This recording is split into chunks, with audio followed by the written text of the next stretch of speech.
I never thought I would see a championship with the San Francisco Giants. Dusty really blew it in 2002. I think it was kind of, everybody's going for him, but for me it was kind of like bad karma for pulling Russ Ortiz. But as far as Buster goes, every championship, every playoff, he called those games right. Yep. He knew his pitchers. He's got that championship pedigree, as was said. And, his numbers don't reflect the regular season numbers of Hall of Fame. But his playoff numbers do, and they're letting people into the Hall of Fame that, just frankly don't belong there. Championship material counts. Buster's a great guy. You never hear no scandals. He's a family man. He's the face of the organization. He will be missed sadly. As a Giants fan, I love the guy. I love this game. It's a sad day, but also it's a happy day to know that Buster is going to be leaving on his own terms, as you put. Thank you, Buster. Appreciate the phone call, Dre, and you're absolutely right. He did everything the right way. He is the model ball player. If you want one guy to be a lifer on your team, that's the type of guy you want. A guy who has been a very smart, instinctual type of player. And you're right, when you think about those 3 World Series championships, I mean, who's the one giving the hugs? Who's the one giving the hugs to Brian Wilson? Who's the one giving the hugs to Sergio Romo? Who's the one giving the hugs to Madison Bumgarner when they win a championship? It's Buster Posey. He's been the face of this organization for the past decade, and I think that they're very proud of that. And the organization, it makes you feel, they did the right thing. They did the right thing in getting this guy. They did the right thing in wanting to make him the franchise guy, and they did. And now he's leaving on his own terms. Just a hell of a career to witness, and that's what's wild as a sports fan. And that's something I don't think non-sports fans can really understand. And I didn't really get that, by the way. When I was, growing up here in the Bay Area, it felt like everyone was, a football fan, a baseball fan, whatever, basketball fan, everything. But then when I went to Chico State, when I went to college, I got out there and I realized, oh, wow. There are some sports fans out here, but overall, there are people who have other interests, other things, and they just don't get it. They just don't understand the love of it. And one thing they don't understand, and one of the joys that you get out of watching this sport is you watch these guys grow up, right? I mean, we watched Buster Posey turn into this family man. We watched him turn into a champion. We watched him do all these different things. We've kept a close eye on him. I mean, he's been a part of our lives for, the past 12 years, whatever it's been. It's pretty wild when you think about that. It is. All right, let's go to the next caller here at 888-957-9570. What's your name? Where are you calling from? Hey, what's up? This is Neff from Santa Clara. What's going on, Neff? Hey, not much. Happy Thursday to you. Thanks for taking my call again. Nice guy. Yeah, of course. I totally agree with you, man. Buster Posey, Hall of Famer. I'm on the fence whether it's first or second because we could maybe all argue that he was at one time one of the faces of the MLB as well, not only the Giants. Unfortunate that he did have that injury, like right almost in the kind of heart of his career, but we're not talking about that. He's almost a little Jeter-esque, not on the field, because, Jeter did what he did on the field. He's not that much, and not off the field, like talking about, Jeter's love life and stuff. Yeah, he doesn't exactly have Sports Center creating like an infield of all the women that he's been with. Not exactly the same with off the field ventures. Oh man, that was crazy when they did that. I remember when they did that on Sports Center. That was wild for them doing that. But anyways, when he was just a born captain, and you could just see that in him. You could see that in his eyes. He was a leader on and off the field, just a great overall guy. And, yep, he's a Hall of Famer in my book. Thanks for taking my call, Nasir. I appreciate you. I appreciate you. From the 530, Wang, how many games watching Buster Posey at the Bear? A lot of them in 2014. A lot of them in 2014 when I actually, was 21 years old and could drink. Yeah, a lot of them over in 2014. Not so much earlier than that, Had to save my money. I mean, I was watching that. I watched that 18-inning game in the playoffs on my couch. Didn't even go to class that day. I remember that. And then Posey hits the home run to win it. Wow. I mean, shout out to Buster Posey, man. Ending on his own terms. He's going to be announcing his retirement today, and I guarantee you the Morning Roast is going to be talking about it, and everyone today is going to be talking about it. And if I'm not mistaken, Barry Zito is going to be joining the show in about a half hour. So you're going to be hearing from Barry Zito and his thoughts on Buster Posey's retirement. But I do want to just acknowledge what happened last night between the Warriors and the Hornets. I want to play this first cut because this is the one that set the tone for the game, and when they were having one of the worst first quarters that I've seen the Warriors have, one of the worst starts of any game, just as bad as any game can be, Gary Payton does this. Ball rebounded by Draymond, just went up and got it. Finding Payton on the break, goes up and jammed it right on top of Oubre. Wow. And that gets the crowd going here at Chase Center. And I think the crowd really loved that when he did that over Oubre. And, of course, Gary Payton set the tone there, but it was Jordan Poole's offense in the first and throughout the game that was keeping them in it and then also ultimately taking the lead. But it was their defense. The holding the Hornets to under 100 points is not an easy feat. They're a total offensive team. Now, granted, Miles Bridges was going off, but it was Gary Payton's defense, along with Draymond Green. Draymond Green, I thought, was fantastic in that game last night. But it was Gary Payton's defense as well as Jordan Poole's offense. And how poetic was it in the fourth quarter when Payton picked up LaMelo Ball in the half court, picked his pocket, and then got it to Jordan Poole. For the layup. Ball top of the key. Knocked away by Payton. Loose ball, Poole. Deflected in the head. Poole on a breakaway goes up and lays it in. Gary Payton the second. Man's a thief. I mean, that sealed the game right there. That sealed the game. And Anthony Slater, who's our Golden State Warriors insider, does a terrific job for The Athletic, and he actually had an exclusive sit-down interview with Draymond Green, which I highly recommend you check out. But he also does his five observations after every game, and there were two things that stuck out. Number one, he got this moment when there's 7 minutes left in the fourth quarter, and as LaMelo Ball is the point guard, normally when the other team scores, you inbound the ball to the point guard. But Gary Payton picked him up in the full court, and LaMelo just said, "Hey, pass it to Hayward. Don't even pass it to me right now. Don't even give me the ball. I don't want to deal with GP2. I don't want to deal with the son of the glove. I don't want to deal with that." 7 minutes in the fourth, and the game was out of reach at that point. But that's just a little thing that Anthony Slater pointed out that I thought was fascinating. And the other thing that he pointed out last year, and I've said this stat I think 5 different times so far in this show, and everyone who's listening probably getting really frustrated, but the stat of the day, and Anthony Slater pointed this out as well. Last year, the Warriors were 11-14 when Steph didn't score 30 points, and that's just crazy that there were 25 games where he didn't score 30 in the first place, but that's neither here nor there. Shout out to the 707 for pointing that out. But last year, the Warriors were 11-14 when Steph didn't score 30. This year, they're 5-0. And whether it's Damian Lee, Andre Iguodala has been fantastic. Draymond Green has been awesome this season. Andrew Wiggins was kind of invisible last night, but he actually had a couple of big buckets there in the fourth quarter. And Jordan Poole just hasn't showed up. He hasn't been good shooting the basketball. He was shooting, 25% from the three-point line?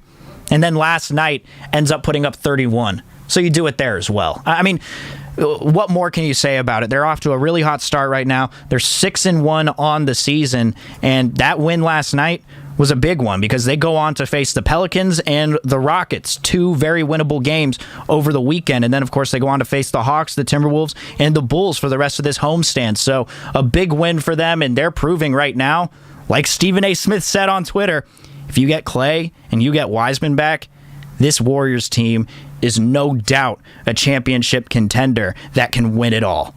I know we're 7 games into the season, but my goodness, what a win last night. And Steph has only gone off twice. Twice. All right, thanks so much, everyone, for joining me. I'm not going to be here tomorrow nor Monday. I am going to be out of town, but I will be back on Tuesday. Again, Black Hole Sundays, the Raider podcast that I do with Mr. Joe Spadoni. We're going to have Logan Webb, starting pitcher for the Giants, who's actually a Raider fan. He joined the show to talk about his fandom and everything. That podcast will be released tomorrow. You can find that under the pregame show tab, and that is a cheap plug. Thanks so much for joining me, everyone, this morning. Shout out to you, Buster Posey. Shout out to the Warriors. And as always, go Sports. You're listening to KGMZ-FM and HD1 San Francisco on Odyssey Station. Presented by DuckDuckGo. Privacy simplified. You know a spot, but not just a spot. The spot. Actually, with the all-new Nissan Frontier, you know a bunch of them. One for hitting a trail. One for catching a wave. One where this happened. Yo, where'd our tent go? Another where the fish get bigger every time you tell the story. Some spots, you made your mark. Others marked you. And one, okay, let's stay away from that one. But the key to these great spots?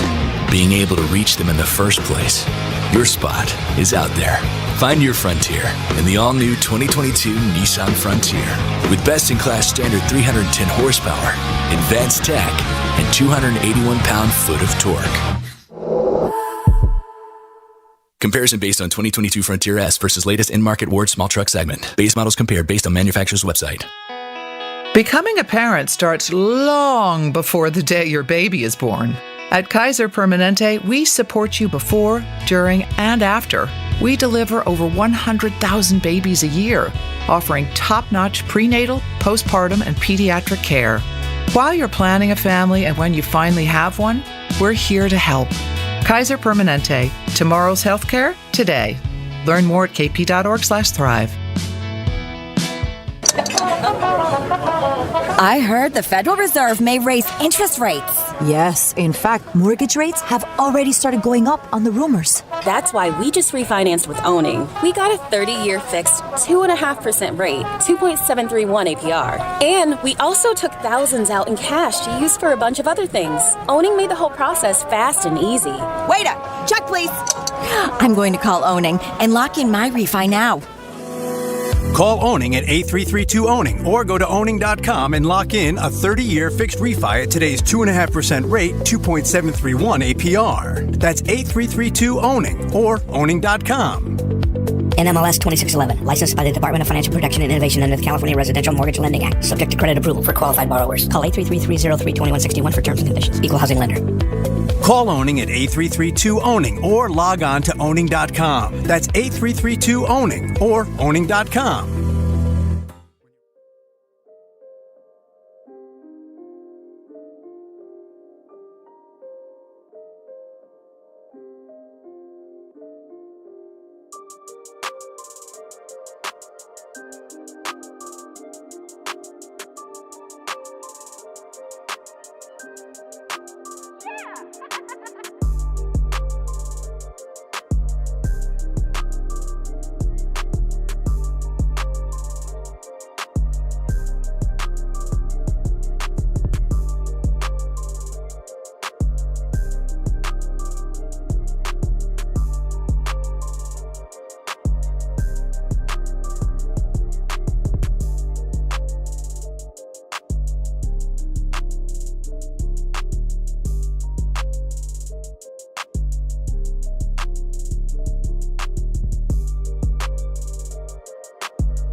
interactive studio quality experience in the comfort of your home. Don't pay a ton. Get connected with Echelon today. And right now, for a limited time, radio listeners get up to $800 off MSRP. To get this Echelon exclusive radio discount, text TRAIN to 818181. Text TRAIN to 818181 to get up to $800 off MSRP. That's TRAIN to 818181.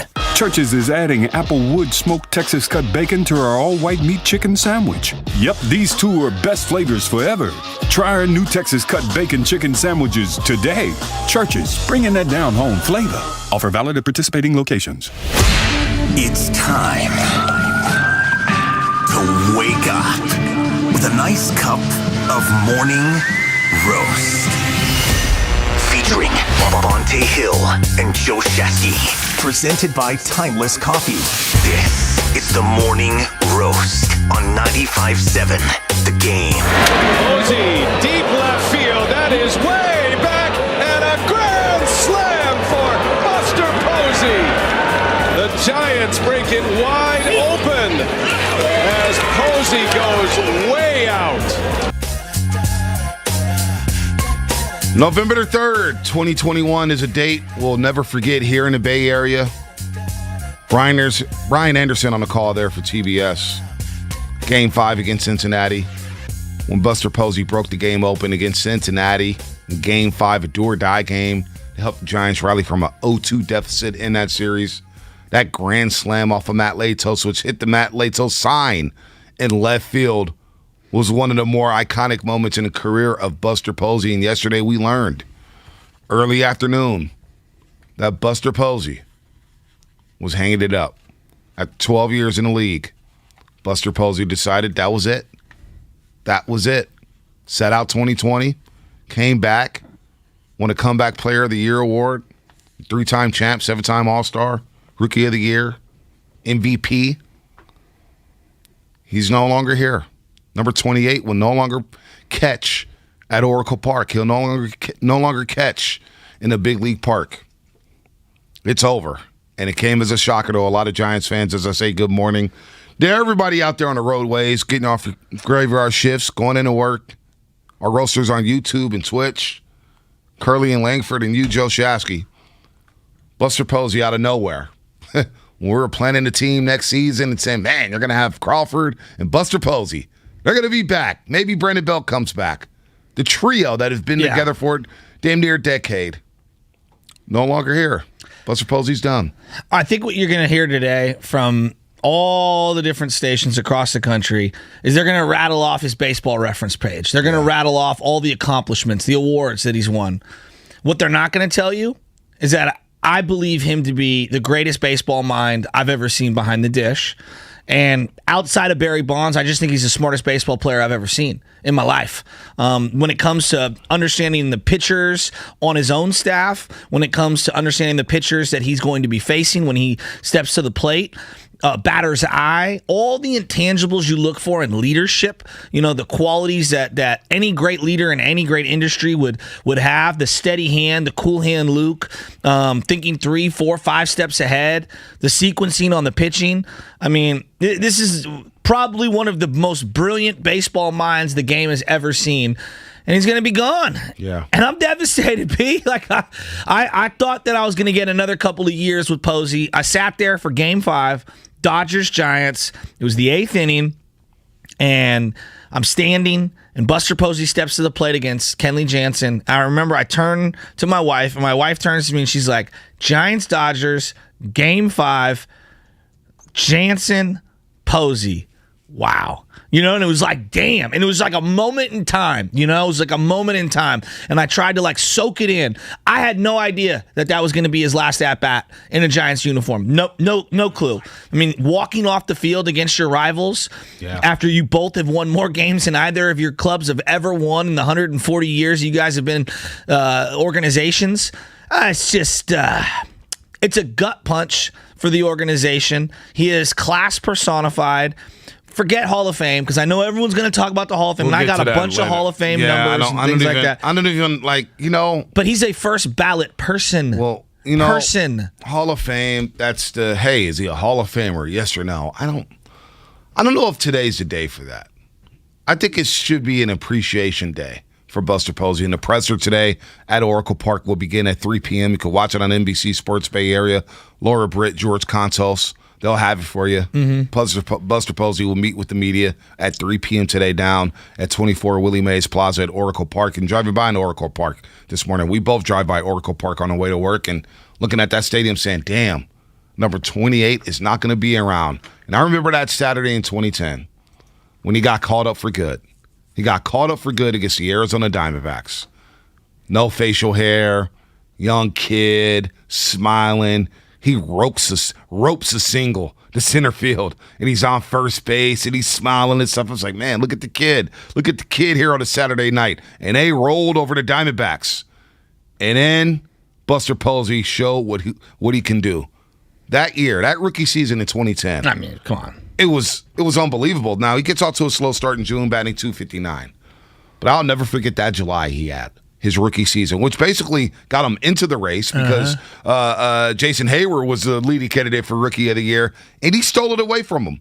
Batted .417 in the month of July, seven bombs, 24 RBIs, and he became the de facto offensive force for the San Francisco Giants. Aubrey Huff was good that year. You know what I'm saying? Andres Torres was good that year.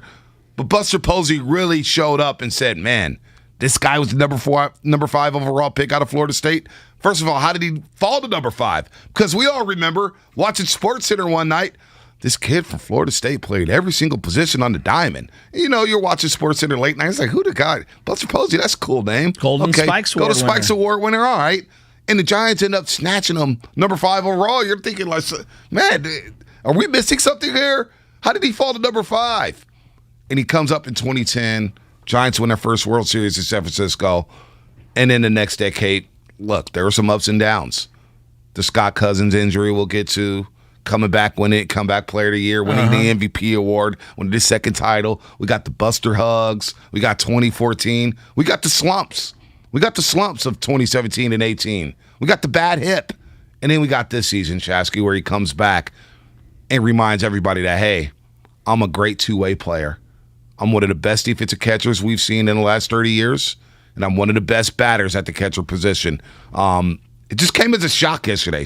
It was a shock, but again, today on the Morning Roast, 888-957-9570, let's appreciate Buster. What's your favorite memories?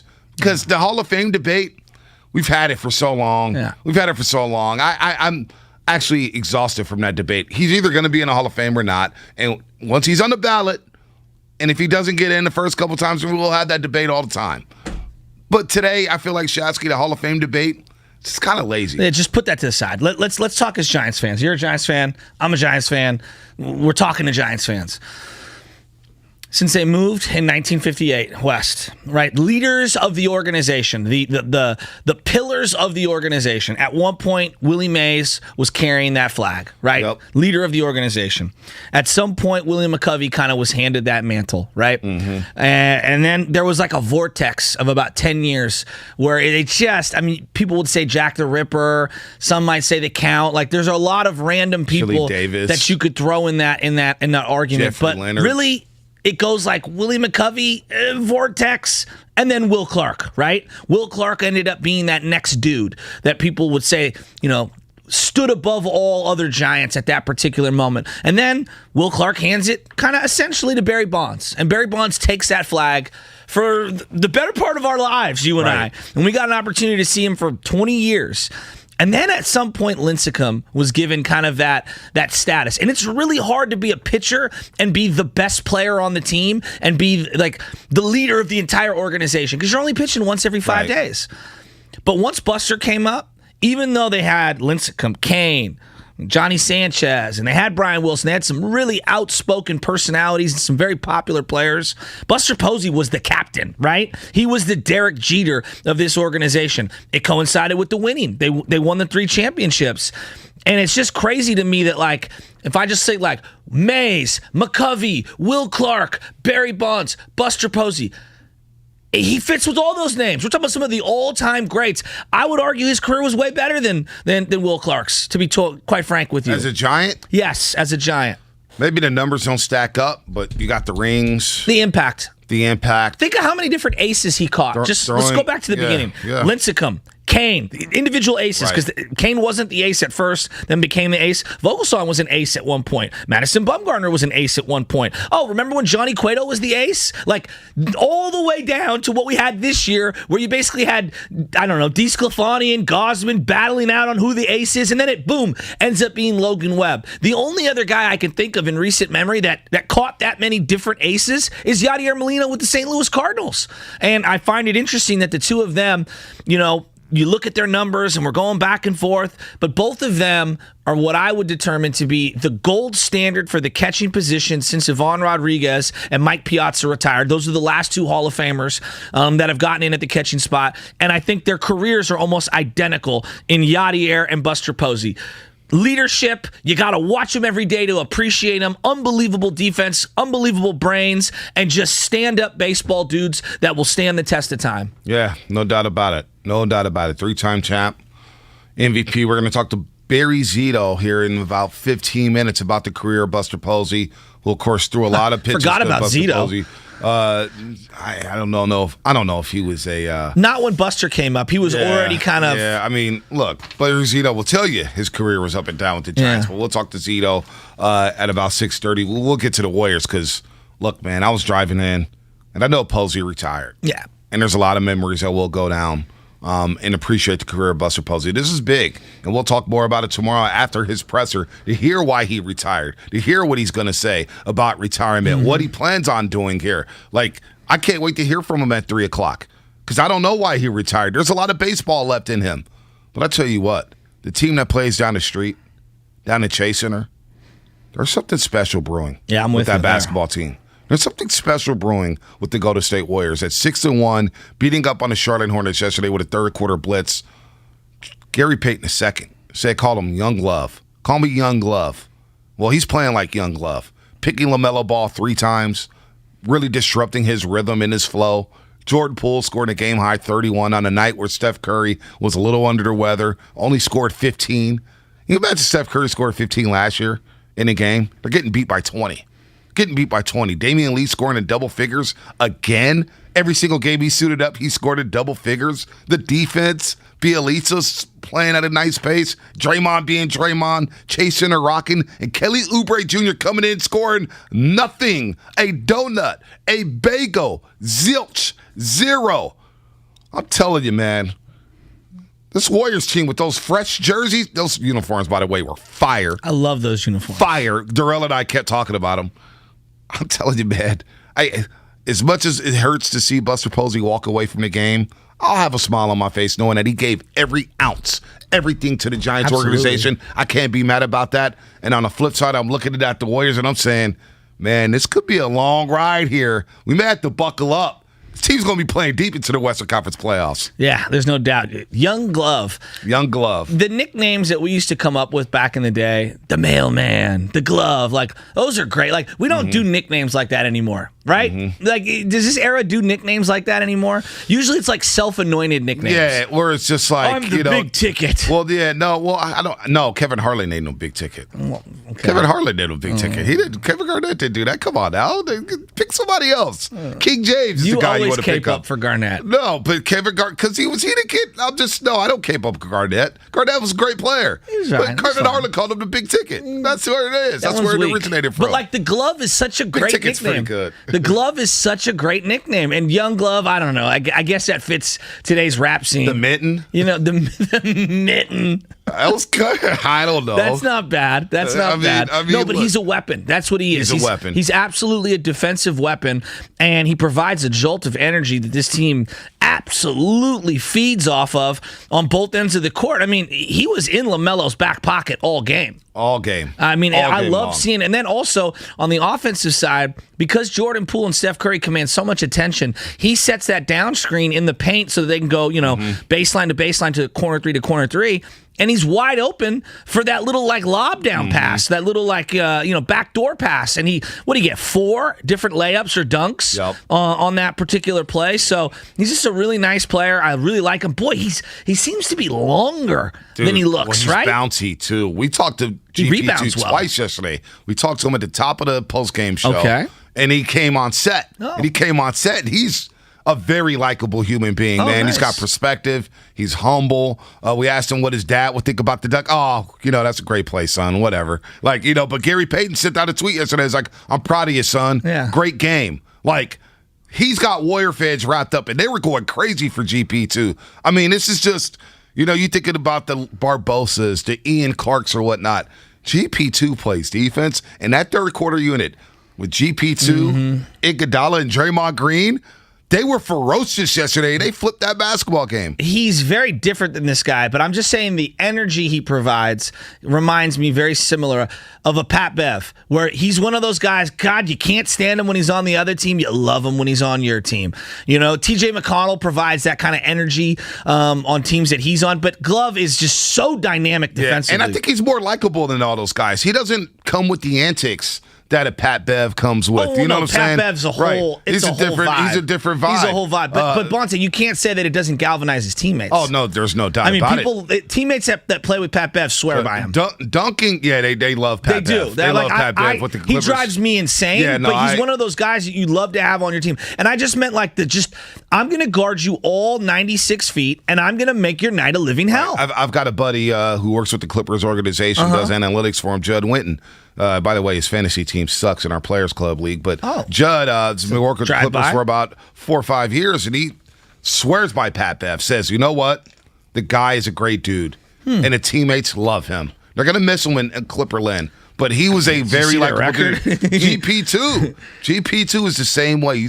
First of all, he woke up chasing her yesterday by dunking all over Kelly Oubre Jr. That was the sickest dunk of the year. Would you agree? Oh, so far. For the Warriors? Absolutely. So far. Just ripped all over him, and Oubre Jr. was done for the rest of the game. Okay, can we just pause for a second? When he got booed, you were surprised? I was a little surprised. I was like, you know what? The guy gave you 15, 16 points a game. I get it. Look, Bob Myers swung for the fences after Clay got hurt. He was the only guy available. You make a move for him. He was athletic. He gets off to a horrid start. A horrid start coming off the knee surgery. He has a great February. And then, the trade rumor starts swirling. He's not happy about it. He starts getting snarky. Then he comes off the bench, and Steve Kerr's like, yeah, we had a conversation. Kelly Oubre Jr. says, no, we didn't have a conversation. Then he's feeling like he's boxed in. Yada, yada, yada, yada, whatever. But I was a little surprised by how loud the boos were when he started touching the basketball. And then when he got yammed on, he was done. He was rattled. He was done. So, look, Kelly Oubre Jr., thanks. But, man, it feels good to move on from that.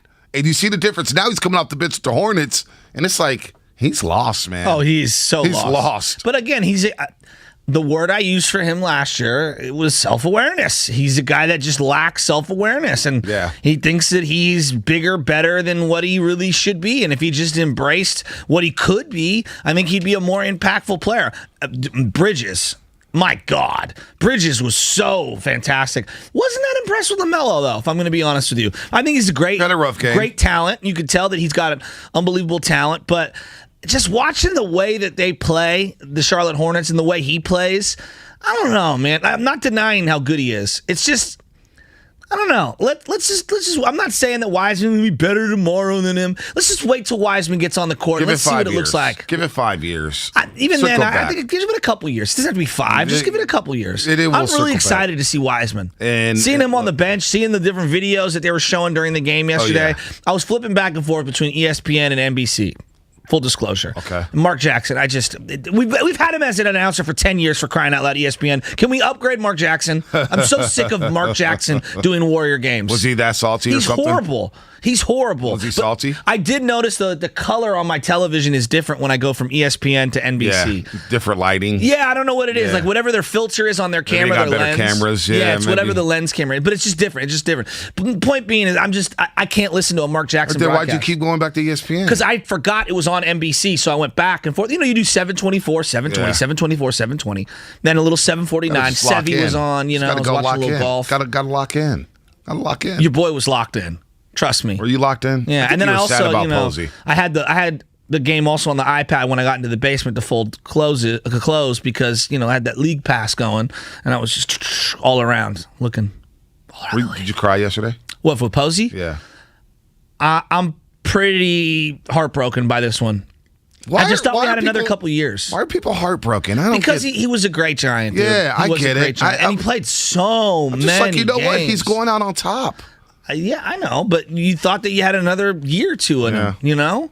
Let's go to Barry Zito. It's Barry got Zito. a Patrick Willis kind of a feel to it. That's a good call. It has a very Patrick Willis feel to it, where it's like, I still believe that the dude could play, and yeah, he might have had some lean years, but like, damn, like, kind of out of nowhere. Yeah, no doubt. Barry Zito on the other side here on the Morning Roast as Buster Posey retired from baseball yesterday. His press conference will be today at 3 p.m., one that you can watch on NBC Sports Bay Area. More coming up on the Roast.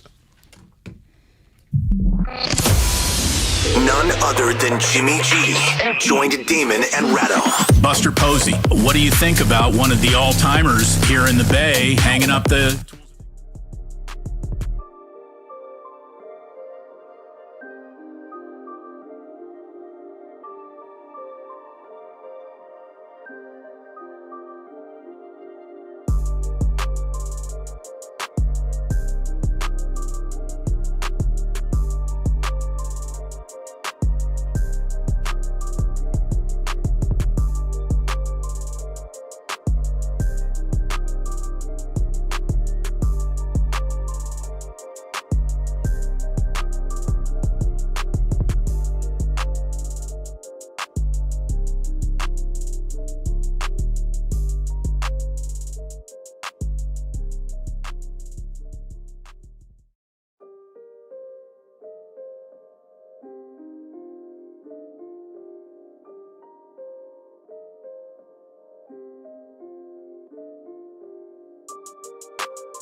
America's most trusted auto battery. No matter where your journey takes you, count on Die Hard to get you started on the road ahead. Available at your local Advance Auto Parts and participating CarQuest stores.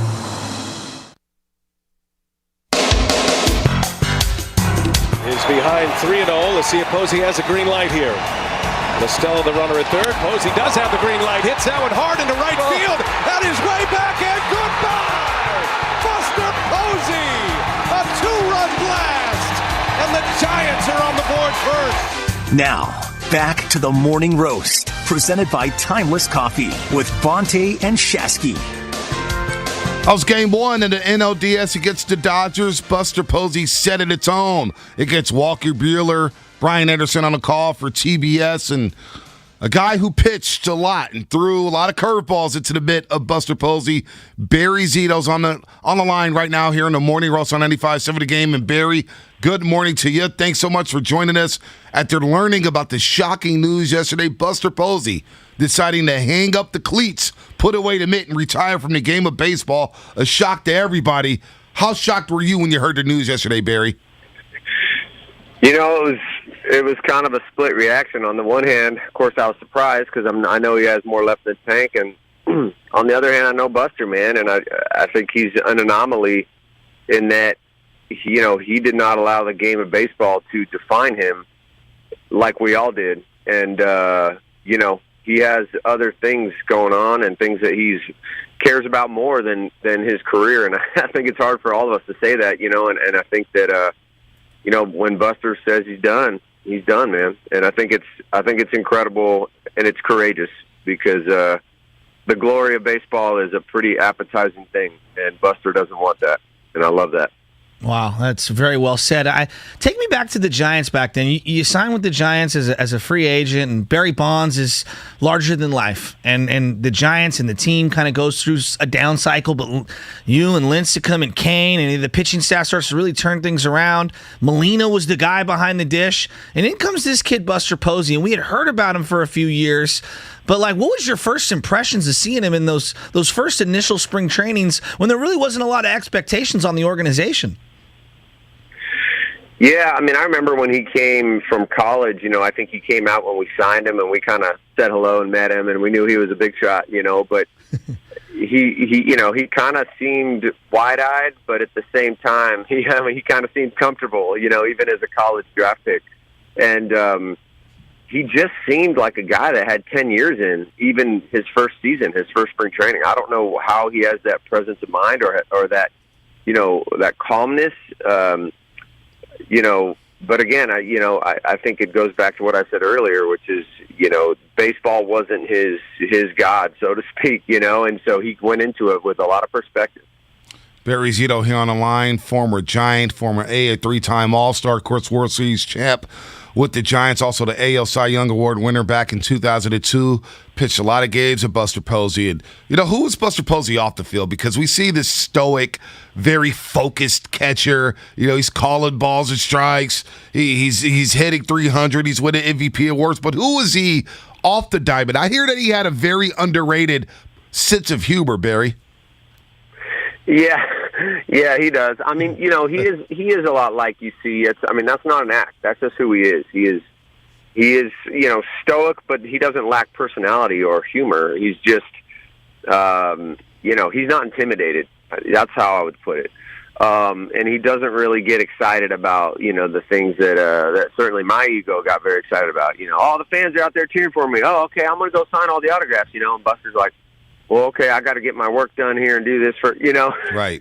So he really didn't want the personal glory. He didn't want that, you know, that hit of that, like, oh, everybody loves you. You know, he just didn't care about that. And I think that's so rare in the world, you know, in the social media era when everyone's just fighting for attention. And so, you know, Buster, you know, his personality off the field, he just had a dry sense of humor. You know, he would rag guys. And, you know, he just, he would say really funny stuff, but he would just say it with a straight face, which almost made it better. I love that. Barry, you've talked a lot about the relationship between, pitcher and pitching coach, pitcher and father, pitcher and catcher, and those things really matter. And everyone's going to read off all the stats today, right? Oh, this is what he did. These are his batting numbers, and these were the awards that he won. Walk me through the baseball mind of Buster Posey, like on a game day or through the sequence of an at-bat. What made him such a beautiful baseball mind? I think that he just, he cared about the game, but, you hear this thing where it's like you care, but you don't care too much. And I think when you're not so obsessed with success to the point where you're, like, willing to, like, die for it, I think you can actually see things a little clearer, and you can see things coming, and you can adjust in the moment better because you're not so attached to one specific thing. And I think that's how Buster just went about it. He checked the boxes. He went in and he did his, his PT stuff with the trainers, and then he would study, tape and get his workouts in and all that. But there was just this sense of calmness about him that I hadn't seen in any other players. And you guys had a lot of calm players. You guys had a lot of characters on those Giants teams. Of course, yeah. You, Timmy, Tim Lincecum, of course. Matt Cain, kind of wheezy. Yeah, I mean, you guys had Pat Burrell. I mean, you guys had a lot of guys on that roster there. You got the one constant in Buster Posey. Barry Zito here on the Morning Roast on 95.7 The Game. Barry, can you talk about the time he came back from that devastating leg injury? I mean, because that was brutal, and it kind of derailed the 2011 season. Although you guys were rolling in first place, you make the Beltran trade, and, of course, the offense kind of they can't score there in the last 2 months of the season, but he comes back from that and wins an MVP award. I know you're not going to be surprised at the way he came back from that leg injury, but can you just talk about the leg injury itself, when he suffered it, and then when he came back and put on an all-time performance? Yeah, absolutely. I think that really killed our morale just as a team in general, because Buster, ever since he got to the Giants, he was that silent leader, and he wasn't the rah-rah guy on the top step, but he was the guy that was kind of quietly leading the team in the clubhouse and on the field. And so when he, took that hit at home plate, and, there was a lot of controversy about that at that point. There wasn't the whole rule about creating the lane and all that stuff for the guy to slide. And, he did the worst thing, that we could ever imagine. And that's what happens when you get blindsided, right? And so he got thrown back on his foot at a bad angle, and nobody wants to watch that replay. And, and I think it snapped his tibia. And obviously, worse than any of the bone stuff was the high ankle stuff, and that's the stuff that really can take you out. You rip those ligaments in between your tibia and fibula, and man, that could be a career changer. And so, he obviously did what he had to do and came back, and right in the process of having twins as well through all that. So, nobody talks about that part of it, but that's a lot. And he came back and obviously just killed it in 2012, and led us all the way back to the championship. Yeah, let's talk about that game one in 2012. You guys are facing Verlander. Everybody remembers it for Pablo and the home runs. You had the big hit in that game, and Buster Posey's the guy behind the dish. I mean, everything that you had gone through, everything that he had gone through, it was almost like magic. I mean, like legitimate magic from the top of the heavens.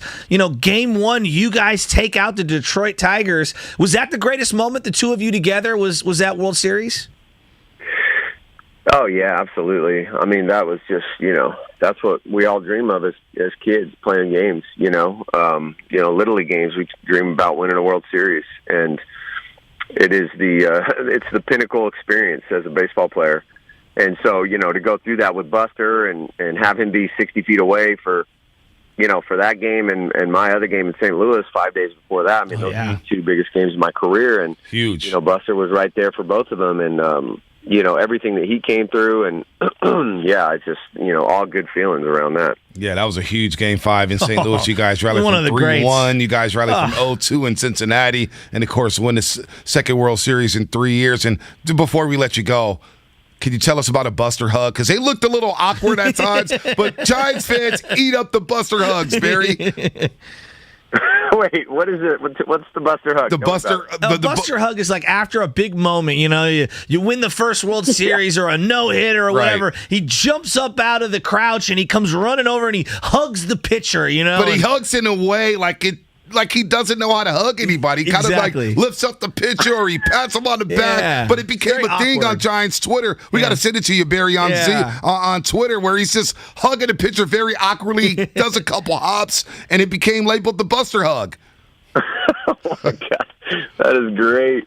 Oh, man. Yeah, I feel like I've been a part of a couple of those. And, I don't think I remembered it being too awkward, but I'm a hugger. So usually I kind of take control of the hugs. But if guys aren't huggers, then, maybe both of them are going, oh, God, what are we doing here?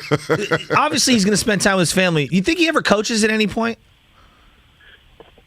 Obviously that job will be waiting for him whenever he wants it. But just, again, knowing Buster, I think he's going to enjoy, taking a breath. And, he's got his new set of twins. And, they really got to focus on everything the kids need. And Buster's just a down-home, small-town guy. He doesn't like all the hype and all the craziness. He likes the quiet life. And so he's going to get to have that. And that's incredible, man. But whenever he wants, the game is going to embrace him and welcome him back in whatever role he wants. Well, continue to do what you do, Barry, with Thanks, the music, Barry. man. We appreciate the time this morning. Thank you so much for shedding some light on Buster Posey, who retired yesterday from the game of baseball. Barry Zito, everybody here on the Morning Roast. Barry, take care. We'll talk to you soon. Thanks so much, guys. Y'all take care. Absolutely. Barry Zito here on the Morning Roast on 95.7 The Game. As this segment was presented by Go to State Lumber. Lumber and building materials for professional builders and contractors throughout Northern California. Visit gotostatelumber.com. Also, the segment was brought to you by Fremont Bank, full service banking, no compromises. More on Buster Posey. We'll take your phone calls, 888-957-9570. It's your favorite Buster moment. And we'll dive back into the Golden State Warriors, who rolled last night over the Charlotte Hornets with a big third quarter. Story of the game, Jordan Poole with the game high 31 and GP2 off the bench with 14 and some aggravating defense. We'll get into that here on the Morning Roast on 95.7 The Game. None other than Jimmy G joined Damon and Ratto. Buster Posey, what do you think about one of the all-timers here in the Bay hanging up the tools of ignorance? You just got to tip the hat to this man. He's definitely, in my opinion, definitely a Hall of Famer in the future, but just, I couldn't think of a better guy.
Navigate the future of work with custom printed sales and marketing materials. Now get 20% off signs, banners, and posters when you spend $75 or more. Explore what's new at your local Staples store. Staples Connect, the working and learning store. Ends 1/1. Visit staples.com/services/printing for details. You know a spot, but not just a spot, the spot. Actually, with the all-new Nissan Frontier, you know a bunch of them.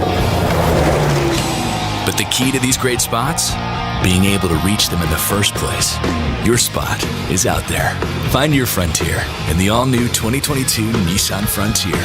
With standard 310 horsepower, advanced tech, and 281 pound-foot of torque. How can I get new orders out on time without working overtime? It's possible with Staples Connect. Staples Connect has small business shipping covered with premium shipping supplies and UPS shipping services. And now buy 2, get 1 free on select shipping supplies like bubble roll and premium shipping boxes. Plus, get 25% off UPS Express shipping services. Explore what's new at your local Staples store or staplesconnect.com. Staples Connect, the working and learning store. Ends 1/1. In-store only. Visit staplesconnect.com/shipping for details. Well, I started my own restaurant because I love to cook. But that also means a lot of greasy pots and pans. And we can't waste time with endless sink changeovers. So we upgraded to Dawn Professional Pot and Pan. Dawn Professional cleans 58% more pots and pans per sink than the leading competitor. Less dish soap, fewer changeovers, and more time doing what we love. Dawn Professional. It's clean. Upgraded. From P&G Professional. It takes 2 vaccines to help protect you this season, the flu and COVID-19. And now you can get both shots at the same visit. Learn more at cdc.gov/vaccines. Breaking news on 95.7 The Game is powered by Odyssey and presented by BetQL. Become a better sports bettor. Get smarter to beat the books. Download the BetQL app or visit BetQL.com today.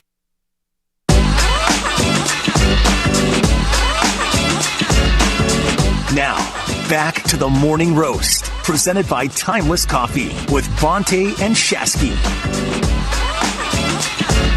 November the 3rd, 2021, the day Buster Posey decided to hang him up.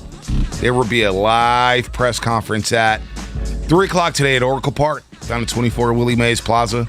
There will be a who's who. I hear Bruce Bochy's flying out for it. Oh. Who else will show up? It's going to be a who's who. I thought he'd be driving the Toyota with the boat attached to it. Nah. Boop, boop. Coming from Nashville. It's a long, long drive. You know the commercial? Yeah. Beep. Yeah. Beep. Turn right. You know, I'm not a big commercial guy. Well, I mean, they show the same ones over and over and over on NBC, they're embedded in my brain. I got to have action.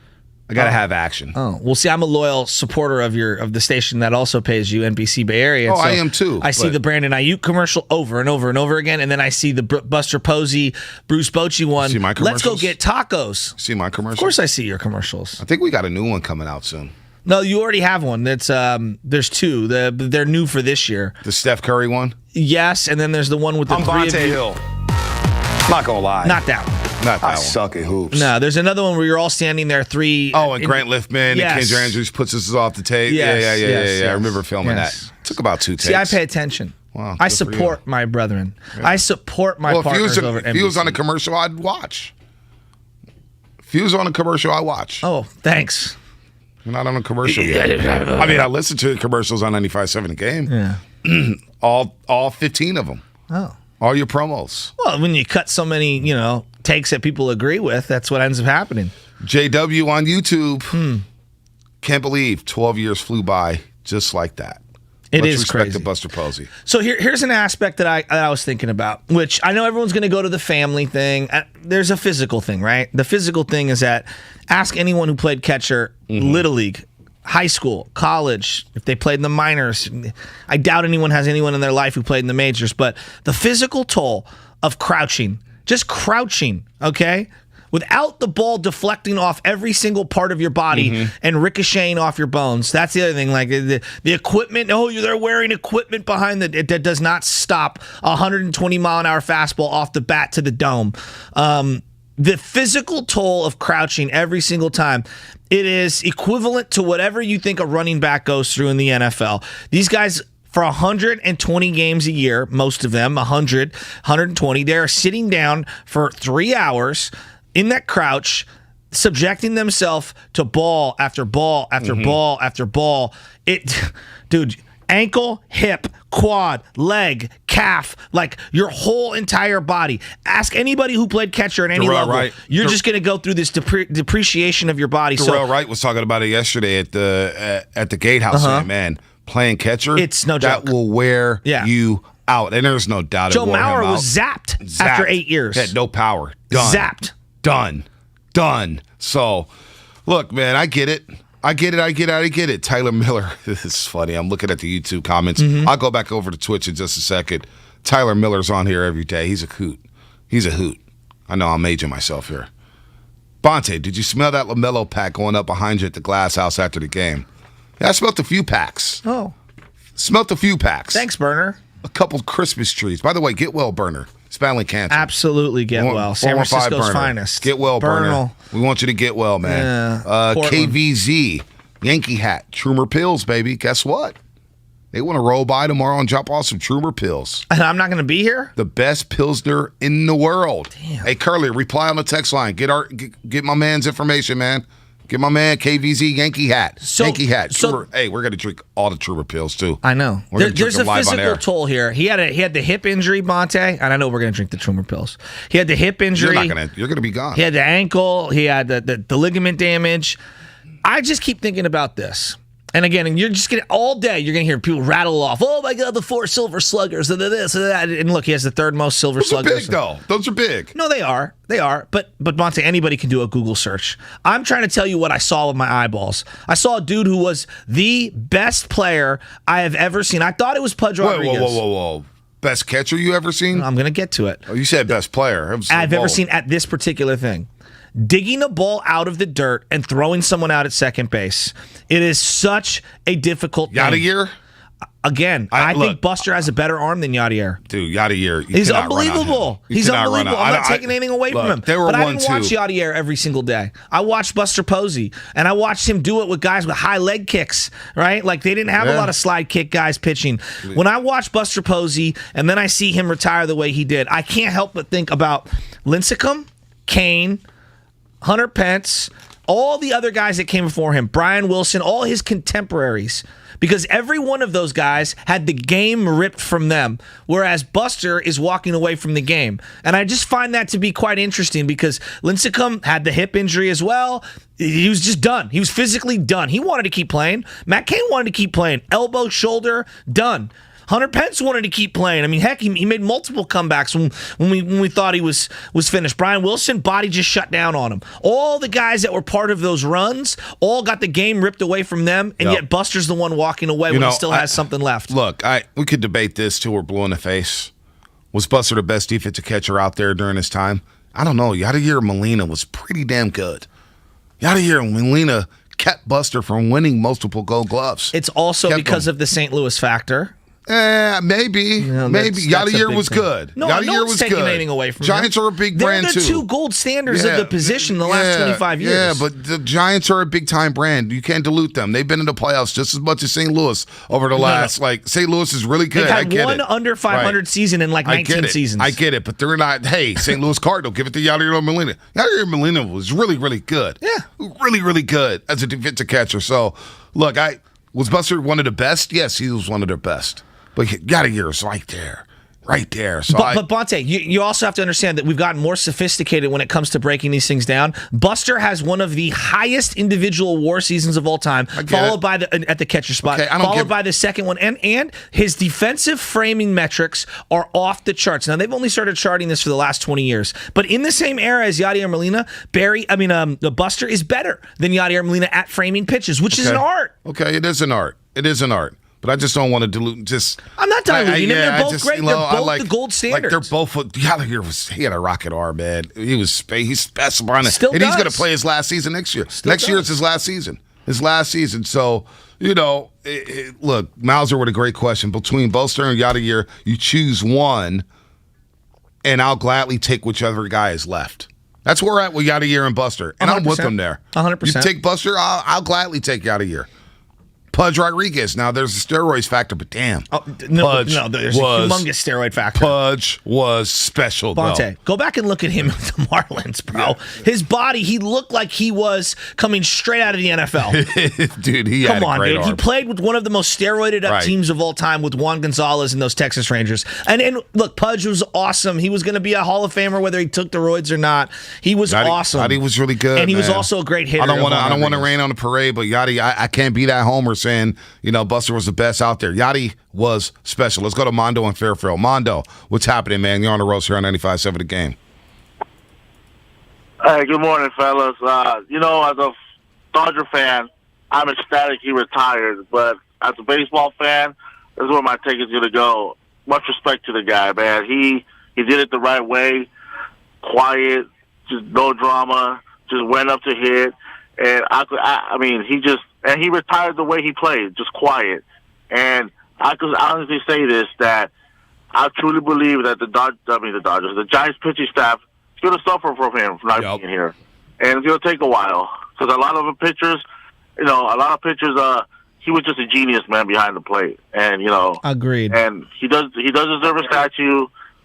And wherever you want to place it, I would say if I was a Giants fan, I would say right next to Willie because that's how great he was as a Giant, man. So wow. That's all I got, guys. It's interesting. The last great Buster Posey moment, the Game 1 home run. Yeah, I mean that's it. I mean it's unfortunate that it ended the way it did, but it's also poetic that it ended the way it did in a loss to the Dodgers. There is some poetry in there. This segment is presented by Golden State Lumber and building materials for professional builders and contractors throughout Northern California. Visit goldenstatelumber.com. You are listening to 95.7 The Game, KGMZ FM, and HD1 San Francisco, and Odyssey Station. Brought to you by DuckDuckGo, privacy simplified. Talk of Buster Posey, who retired from the game yesterday. His press conference today at 3 p.m. One you can catch on NBC Sports Bay Area with Laura Britt and, of course, George Contos. We'll get Contos on tomorrow to react to what Posey had to say today, and I can't wait to hear what Posey had to say about his decision to retire. We know about the family. We know about the wear and tear. But what about the best memories of Buster Posey? Like, and look, I'm not here to 707. Why is Bonte hating on Posey? Nobody's hating on Buster Posey. Buster Posey was one of the top 2 catchers in the game while he played. One of the top 2 catchers in the game. Since Piazza and Ivan Rodriguez, it's Yadier and Buster. It's Yadier and Buster. Those are the 2. Nobody's hating.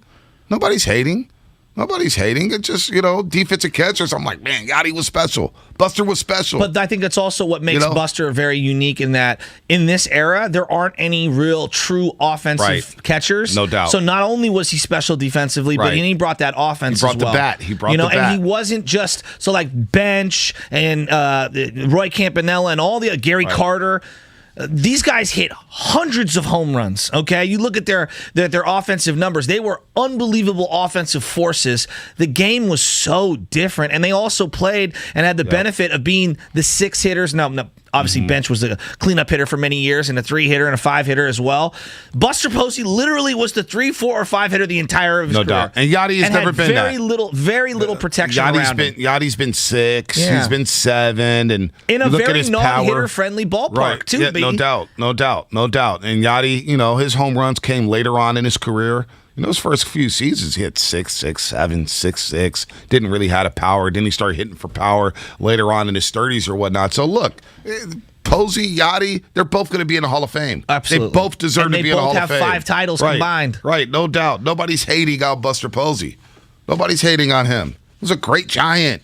He's the captain. 28 is going to be retired. There's no question in my mind. And the question now becomes, how long until he gets back into managing? I do think that's a question because his brain is so smart. Well, no. And he might not be. He might not. I don't know. He might want to raise his kids. He may want to raise his kids. But I say this: he made when he signed that deal, the $180 million deal. Nowhere in my did I think that was going to be the only contract, a big-time contract he signed in his career. I kind of can't believe going back to that. Like that was it. I mean, they bought out his arbitration years and all his free agency, and that was it. And he never negotiated another one. That's kind of insane to me. That is wild. 352. Yachty is an instant first ballot Hall of Famer. I love Buster, but there's no comparison here. There's a comparison. I'm sorry I even brought that up. I just, that's all. Let's play a Layford.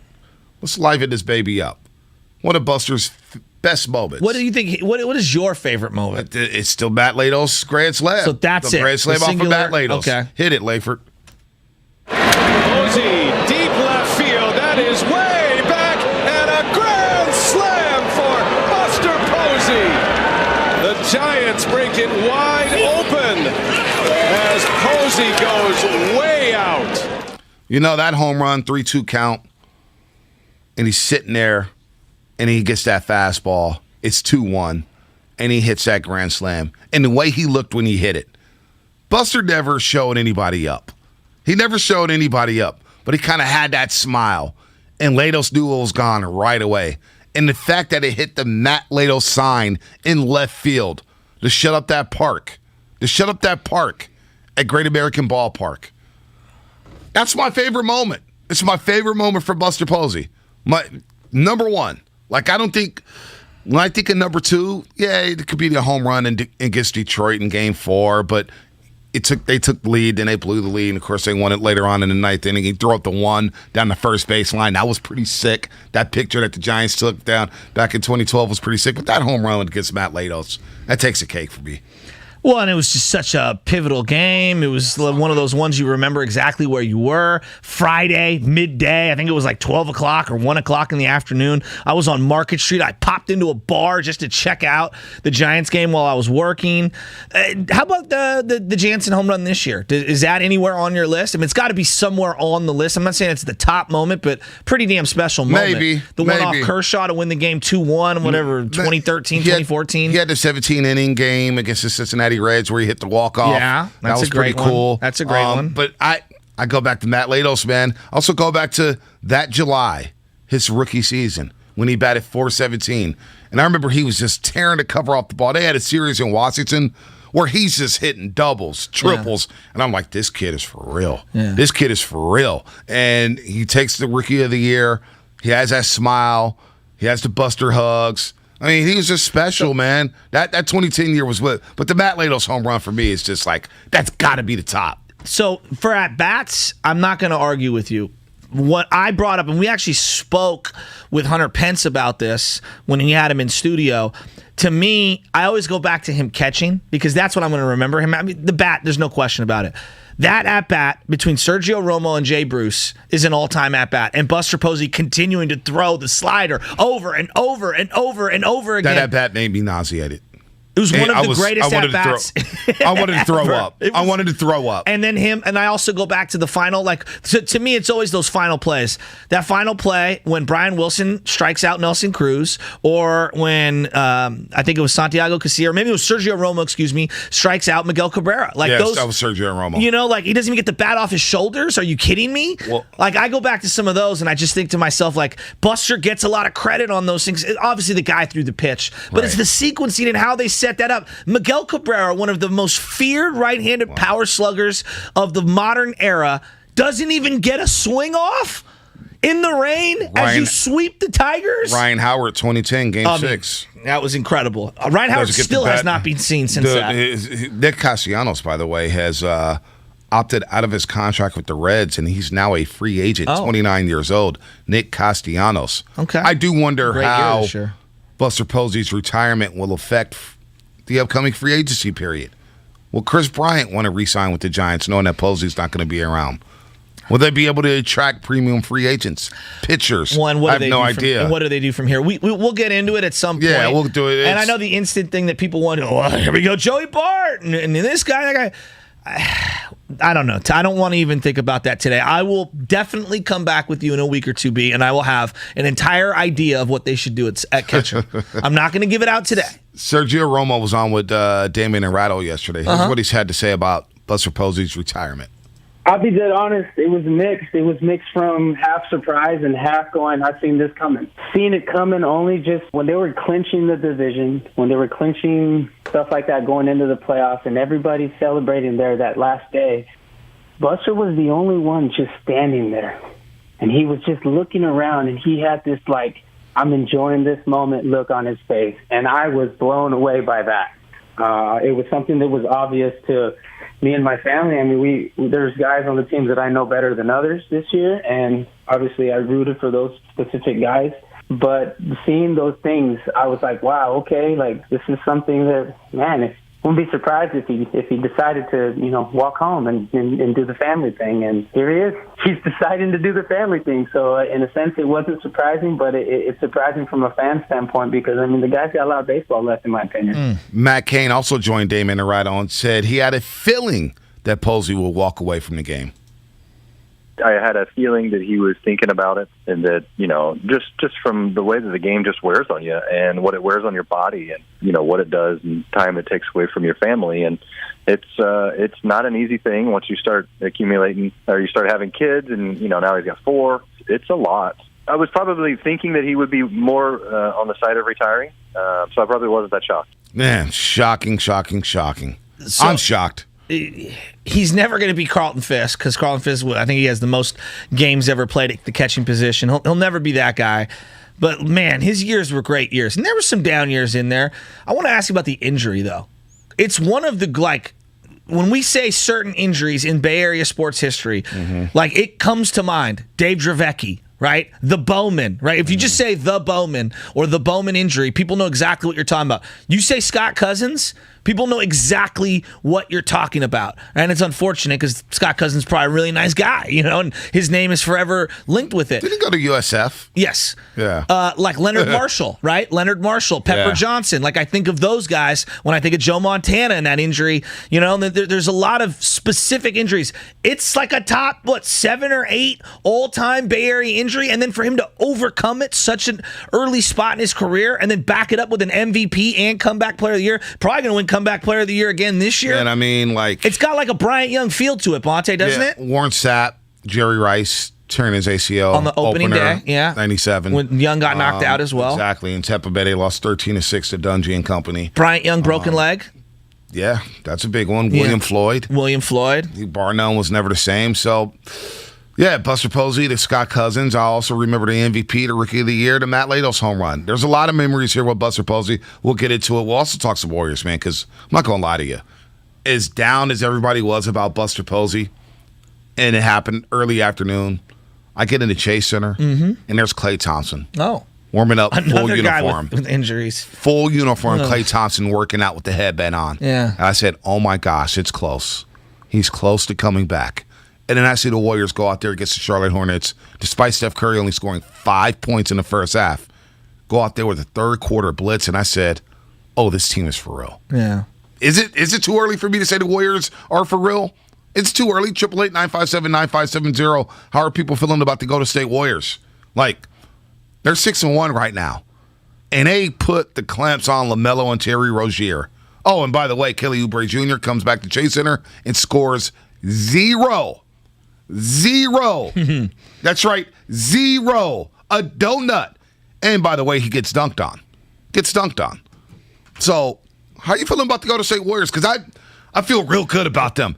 As much as I like Buster Posey walking away, it stinks. And we'll see how the Giants play out this offseason and try to replace Buster Posey. I'm looking at the 6-1 basketball team saying, boy, once they get Klay Thompson and James Wiseman back, there's a vibe down there at Chase Center that feels very, very similar to 2015. It feels very similar to one of those championship teams. And I'm not saying they're going to win a championship, but boy, would I want to play this team in a 7-game series if Klay is right, if Wiseman is where he's at, and you got old man Iguodala playing like a young Iguodala. I'm feeling the vibe with the Golden State Warriors right now, so I can't be down this morning. I can't be down. I'm appreciating Buster, but I'm also looking at the 6-1 basketball team saying, we got something special on our hands. Yes. I'm with you there, and I'm getting text messages. If you can say Scott Cousins and Buster, I'm going to say Aeneas Williams and Steve Young. Yeah, I see the text right here, 650. Oh, you're getting that too? I see it on the text line here, 650. Well, I think Lawrence Phillips. Well, I think Steve Young and Aeneas Williams. You're not wrong on either of those names. Man, 888-957-9570. Warrior fans, if you want to get in here and talk about last night's game, the Warriors outscored the Hornets 27-15 in the third quarter to blow that game open. GP2 of 14 off the bench. Damian Lee, he's played in 6 games out of 7. He scored in double figures in every single one of those games. He's now 14 of 25 from the three-point line, 15 points last night. Warriors roll to take on the Pelicans tomorrow night. Get in on some Warriors conversation here on the Morning Roast. None other than Jimmy G joined Damon and Ratto. Buster Posey, what do you think about one of the all-timers here in the Bay hanging up the tools of ignorance? I mean, you just got to tip the hat to the man. I mean, he's definitely, in my opinion, definitely a Hall of Famer in the future. But just, I mean, I couldn't think of a better guy to represent the team than Buster. He did it the right way, and really happy for him. The biggest names and the best interviews are right here on 95.7 The Game. You work hard, so you deserve the good things in life, like getting an amazing deal on awesome internet. That is why there's never been a better time to switch to Xfinity. Get the fast and reliable internet you deserve for $19.99 a month for 12 months with a 1-year contract. And for the first time ever, ask how to get 12 times the speed for the same internet price when you add Xfinity.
gift it, buy it, or DIY it.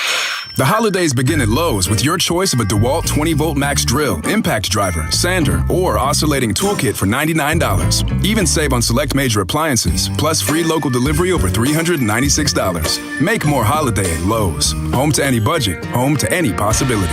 Appliance offer restrictions and other fees may apply. See store details. Valid through 11/17. DeWalt offer while supplies last. Available on Lowes.com everywhere. Valid 10/28 through 22. U.S. only.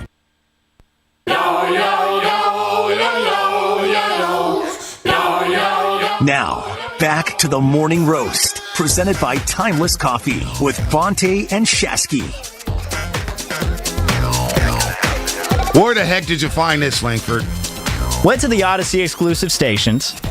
Went to the search bar in the Odyssey app. Went to the 90s section. Oh. And this is, what is this? 90s dance radio right here. So we played a little 60s music. We played music from the 70s. Played music from the 80s. Now we get a little 90s dance music. It has everything for everyone. I like this. Kind of like this. I'm indifferent. I could go to the bar or the club and dance to this for a little bit. Move around. Couple drinks. If it's what you're into, Odyssey's got it. What is that you're doing? You're doing like the Running Man. There in the we go, studio. baby. Waking up. People are like, Ponte, how are you up after 4 hours of sleep? Yeah, how are you? Come on, man. Dude, superhuman. Cryogenic chamber? Nah, I wish I had one of those. I need one of those. How much do those cost? I have no idea. We should get Uncle Bill Romanowski on the line. I'm sure he'll tell us how much they miss cost. Uncle Bill. What's Bill up to? Let me tell you what. What's Bill up to? I love Bill. Told a story one time because, I knew I had to temper I had to, voice. Calm Everyone my does temper it. down. And, because I stomped on Larry Sinner's head 7 times at the vet. And I was like, bro, what? What are you talking about, Robo? Yeah, when I was doing Raiders pre and post game with him early on when I started working here at the radio station, I was sitting in the studio across from him, and he is just saying, I need them to punch him in the mouth. Right. Get him on the ground and hit him. And it's just like, wow, Romo. I need boar hunters. Go out there and set a physical tone. If you gotta grab a face mask, if you gotta hit a quarterback, you go do it. You set the tone. Okay. Oh, I missed that guy. Okay. I remember I had one of his Lean One shakes up there at Sears Point, Sonoma Raceway. He had a little booth with the Lean One shakes. Oh, the Lean One. Yeah, That's dude, right. I walked by. I was like, man, I'm a boar hunter, dog. He gave me a free Lean One shake. He goes, okay.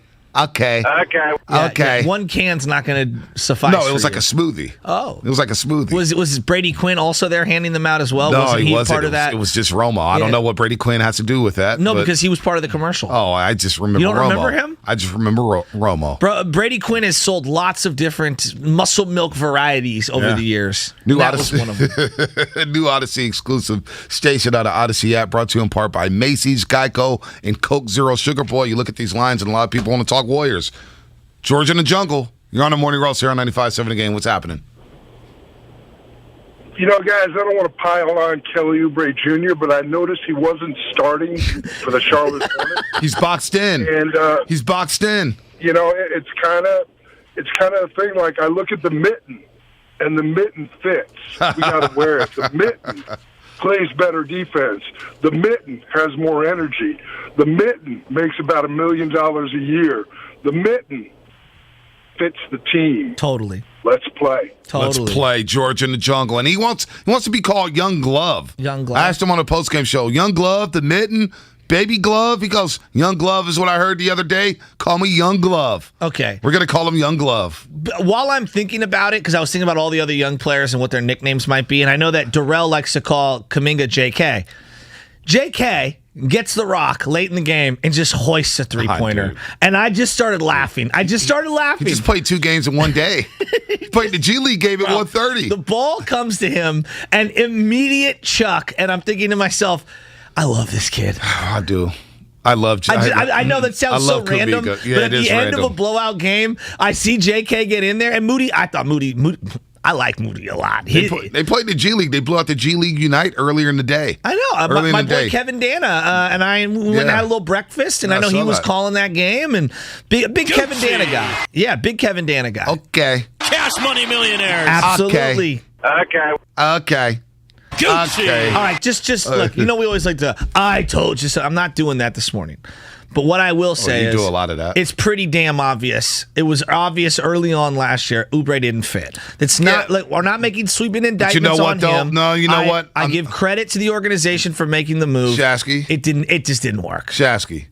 In the month of February, I remember asking hear you about guys. the month of February. I remember asking you and Kate, who would you rather have moving forward, Wiggins and Oubre? Yeah, okay. And there's a poll on 95.7 The Game where over 70% said they'd rather have Kelly Oubre Yeah, but what Jr. about December and January and this March is February. and April? And this is February. This is February. Yeah, well, you know. At one point, Warrior fans started. At one point, I thought Ken Dorsey was a franchise quarterback for the 49ers. That's your fault. That sounds like you were on psychedelics then. If you thought Ken Dorsey was a franchise quarterback. You know, what were you stuff smoking? Happens. What were you smoking? What was in that peace pipe if you thought Ken Dorsey was a franchise quarterback? Are you smoking dope? I mean, you were smoking dope. I think it was 2 games in. I said, dude, Oubre, off the bench. Just try it. Just try it. And everyone was like, and he's a starter. And he started playing great. He started playing well. He figured it out. And then you know what happened? The trade rumors, but you know what? I'm not. At what point does he accept a little bit of if he just embraced coming off the bench? We didn't want to. No, I'm just saying in general. Forget the Warriors. Just forget the Warriors situation. Okay, he didn't want to. The world is telling you that you need to. Like, I want to be a lawyer. Okay, guess what? I didn't go to law school. You want to be a lawyer? I'm not equipped to be a lawyer. No, I'm just saying hypothetically. Okay, all right. Hypothetically, I didn't go to law school, but I want to be a lawyer. The world's boxing me out for being a lawyer. Nah, dog. Look around. Look at your skill set. Look what you've done. Have you put in the time, the energy, and the effort, and the schooling to become a lawyer? No, you haven't. Kelly Oubre, you're not good enough to be a starter in the league. Maybe on a low level team. If you just embraced coming off the bench, like, I think he'd be. Hey, do you know what, man? I'm not going to fault a player for thinking. I'm not going to fault a player for thinking he's confident enough to start in the NBA game. I'm not going to fault a player for that. If you think you're a starter, you think you're a starter. You may be a little delusional, but who am I to tell you, hey, you're not a starter? You know what? Kelly Oubre Jr. was good at one point, but am I happy to see him moved on? Yes. Why? Because Clay's back. Because Jordan Poole's made the jump. Yeah. This team has a good Jordan vibe. Poole. And it was obvious that there was a disconnect with Kelly Oubre Jr. and Steve Kerr. It wasn't going to work long term. That's okay. You tried it out for 1 year. Klay Thompson. No, I'm not mad. If you don't have Kelly Oubre Jr., you don't win 33 games. Let's be real. No one's mad. It's just, it is what it is. And this goes back to self-awareness. Jordan Poole. Let's talk about someone who I actually like. Jordan Poole. Outstanding yesterday. Started off with going to the rim, then he's just hitting threes, and he's really feeling himself. He looks really engaged. Boy, he was like feeding off the crowd yesterday. Here's the other thing with him, though, B. And again, small thing. I love Jordan Poole's game. I just don't want to see a player as young as him, and this is a trend throughout the league. This is not exclusive to Jordan Poole. All the young players do it. The hands up to the referees all the time. It's like, dude, Just tamp that down a little. I love all the other stuff. I love it. I'm glad he finally busted out. But gosh, I don't like to see the refs and the young players like going at it this early in their careers. Yeah, I mean, it's like on the list of things to worry about. It's low level, Bonte. This is not some high level concern. I mean, what about the owner, Joe Lacob? Because when Jordan Poole picked up the technical, Joe Lacob got out of his seat, put his arms up like this, and then he started yelling at the referees. He could do whatever he wants. Yes. Hi, Mr. Lacob. You can do whatever you want. When you score 22 first half points and you score a game high 31, if you need to chirp to the refs, chirp to the refs. It's been happening for a million years. No doubt. He's not the first, and he's not the last. It's going to happen a lot. Steph Curry does it sometimes. Did you go when Draymond Green got the tech? No. Not really? Not. No. He kept barking, too, afterwards. Dude, I just, no, not at all. No.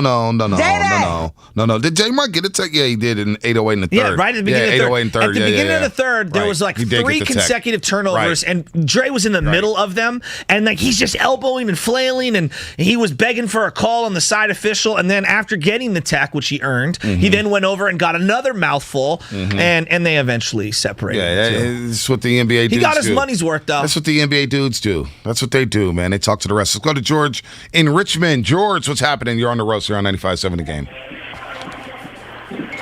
Good morning, fellas. How you guys doing? Bonte and Joe. What's up, baby? I'm a little sad that Buster Posey's gone, but I'm feeling great for the Warriors.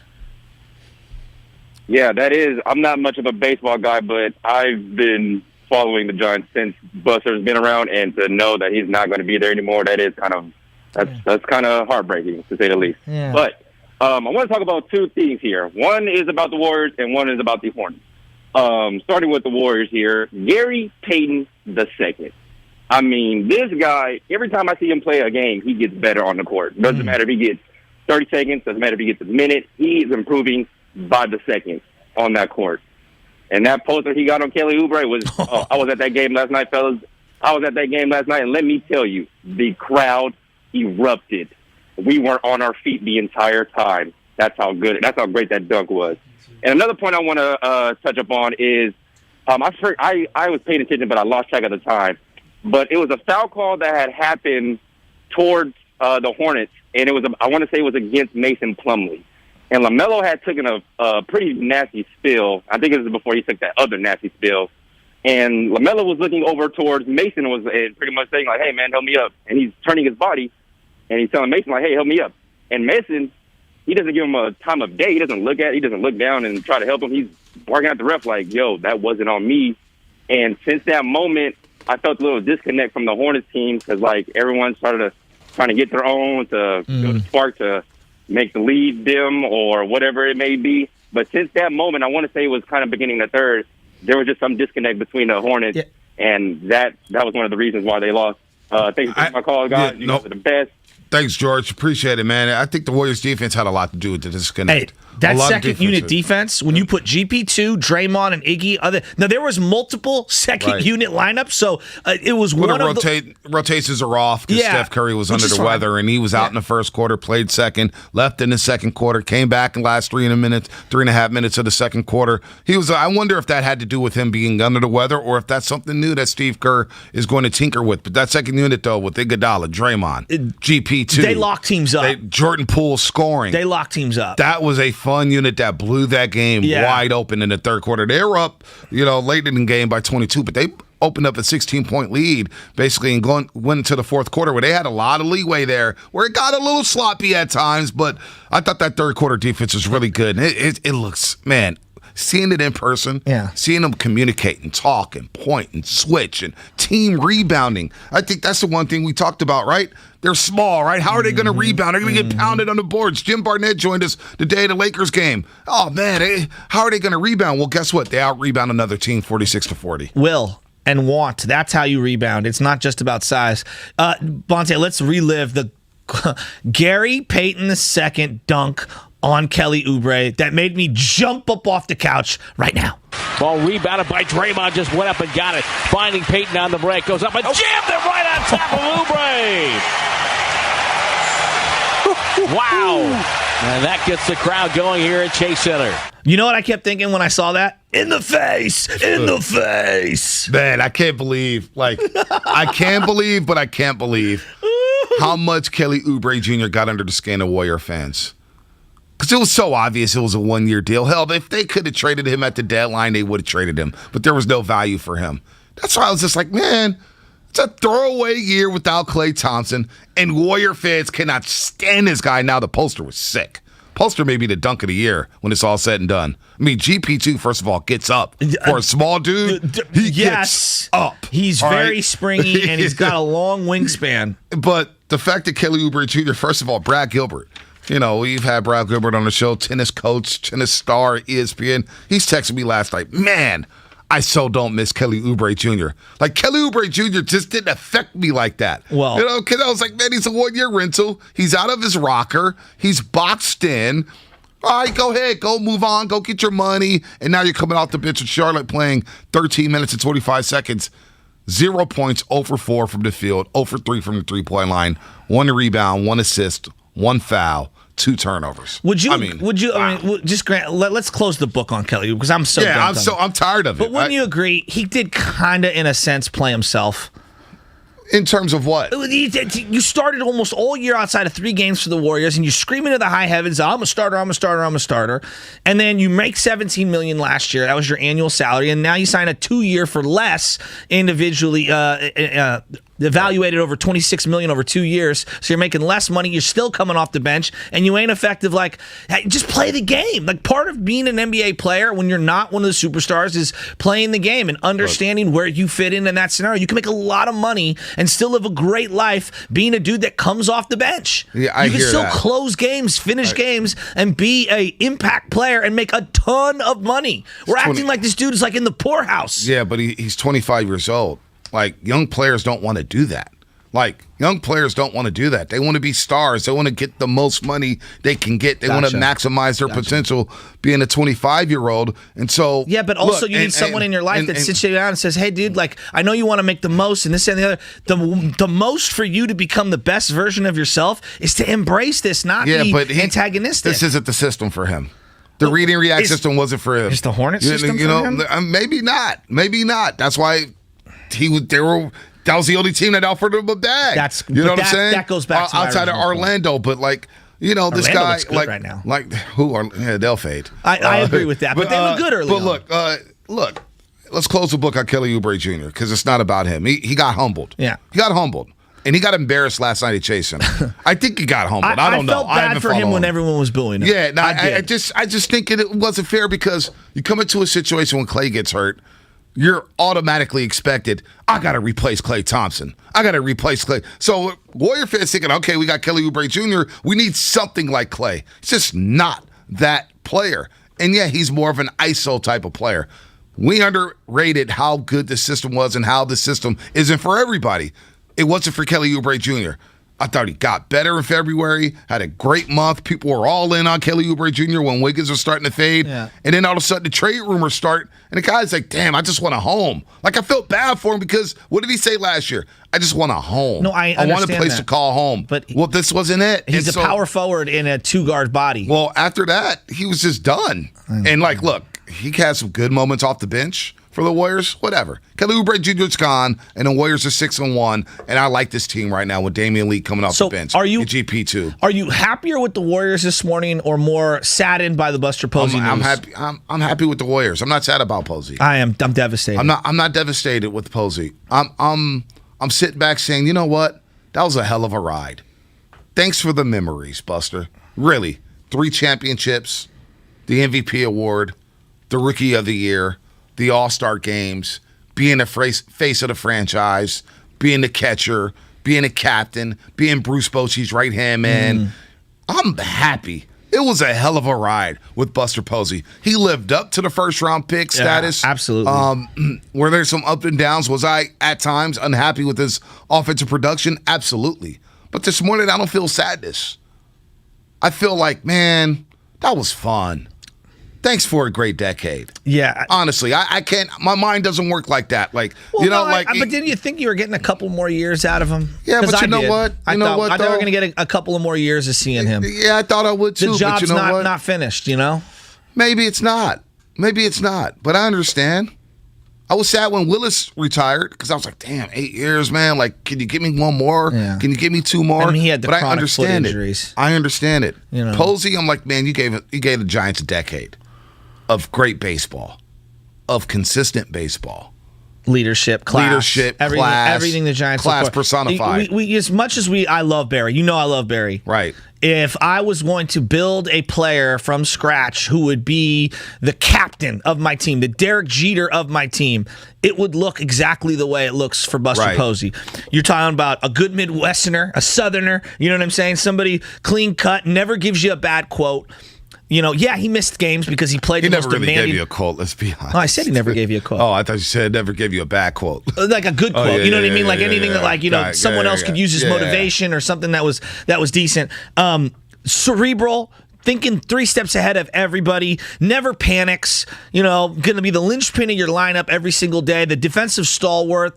I mean, everything you're looking for in a leader. Didn't chase glory, didn't chase all the money in the world. Like when he signed that $160, $70 million deal, I believe it'll end up being $160 million. What do you think? I think it's money pretty well spent by the San Francisco Giants when it's all said and done. Yeah. You know what I'm saying? Like, he didn't get the $400 million deal, the $300 million. He got paid very handsomely. But I think there were a couple lean years. No, I'd be lying if I didn't say it. But up until 2016, he was fantastic. 17, 18, 19, they were down. And he was physically hurt. The hip injury, it debilitated him. The way he capped it off in 2021, I just thought he had a couple of more years left in the tank. I really did. And I wanted to see him do it, especially seeing the way they went out. His final at-bat, that first game, he hits the home run against the Dodgers. You're like, here we go. We're going to the World Series. And then for it to end with him at the plate, at home, Game 5, the first ever Giants-Dodger playoff series against Hall of Famer Kenley Jansen, and he strikes out. Damn. It's just a hard pill to swallow this morning. I thought we had more. He signed that 8-year, what was $159 million contract. And then the option would have gave it another $22 million, so $180. There you go. That's pretty damn. I mean, I thought it's pretty good money spent for the Giants. You got some World Series. You bought out all of his free agency. He would have got more in free agency had he walked out. You bought out all those arbitration years. It's a good. I think it's the largest deal the Giants have ever given out, right? Possibly. I think it is. Matt Cain had a big deal. He had $100 million, 5-year, $100 million. Yeah, I think it was cool. It was cool. Let's go to Dirty real quick about the Warriors, and we'll go to Missing Links and Gary to wrap up the Posey conversation or talk more about Buster Posey. But I want to get Dirty in here. He's been on hold for a while. Dirty, what's happening? Dirty. You're on the roast. I'm door dashing right now, man. I don't mind. I love this show. You guys get me through my mornings for sure. Thank you. Shout out to Shasky and Fonte. Thank you. But yeah, man, it's just so exciting to see that we have a young bench that's productive, because last year we were questioning some of these guys, and, good riddance for Oubre. That dunk was his send-off.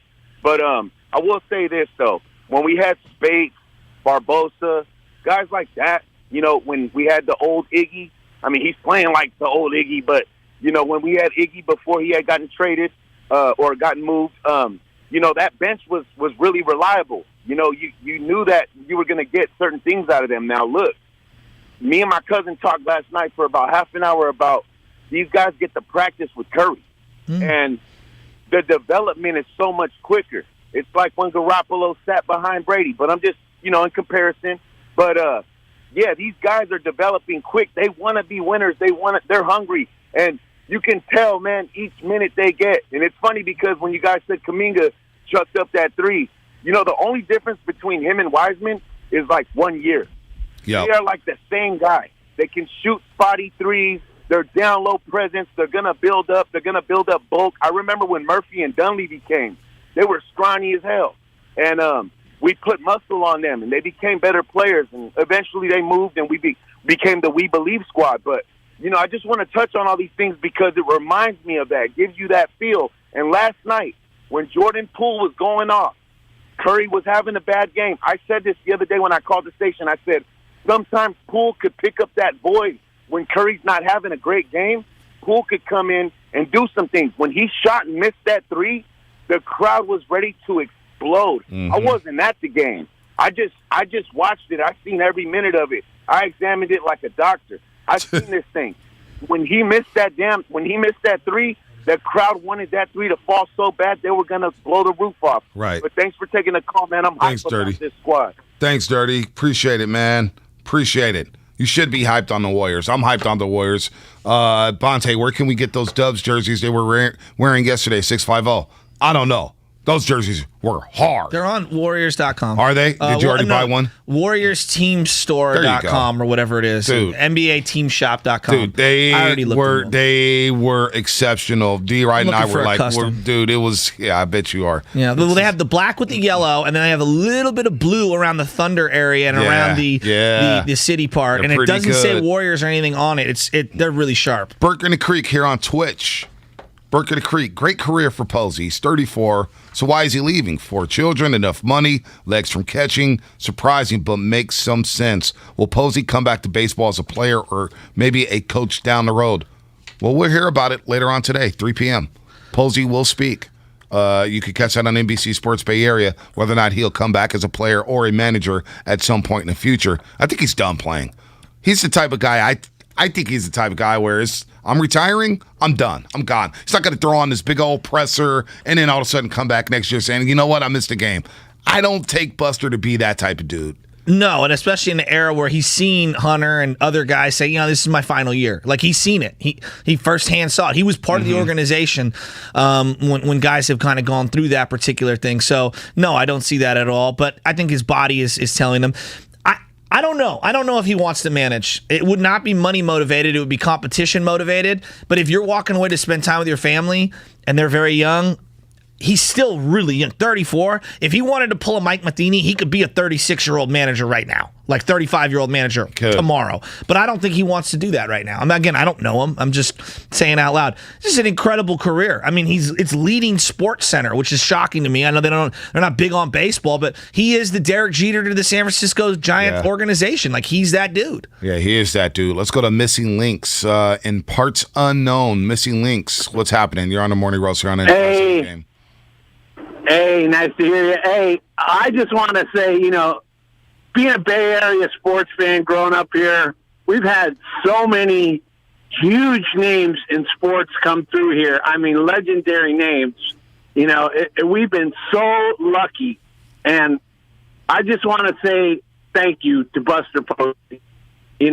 Solid all the way through, 3 championships, awards, everything. But, sports brings people together. And when they're winning, it brings a lot of people together. Right. And it makes it a lot of fun to watch.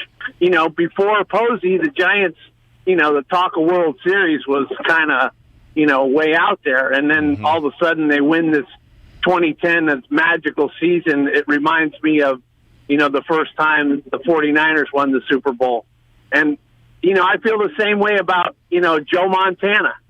Everybody, talks about him, and thank you, Joe Montana.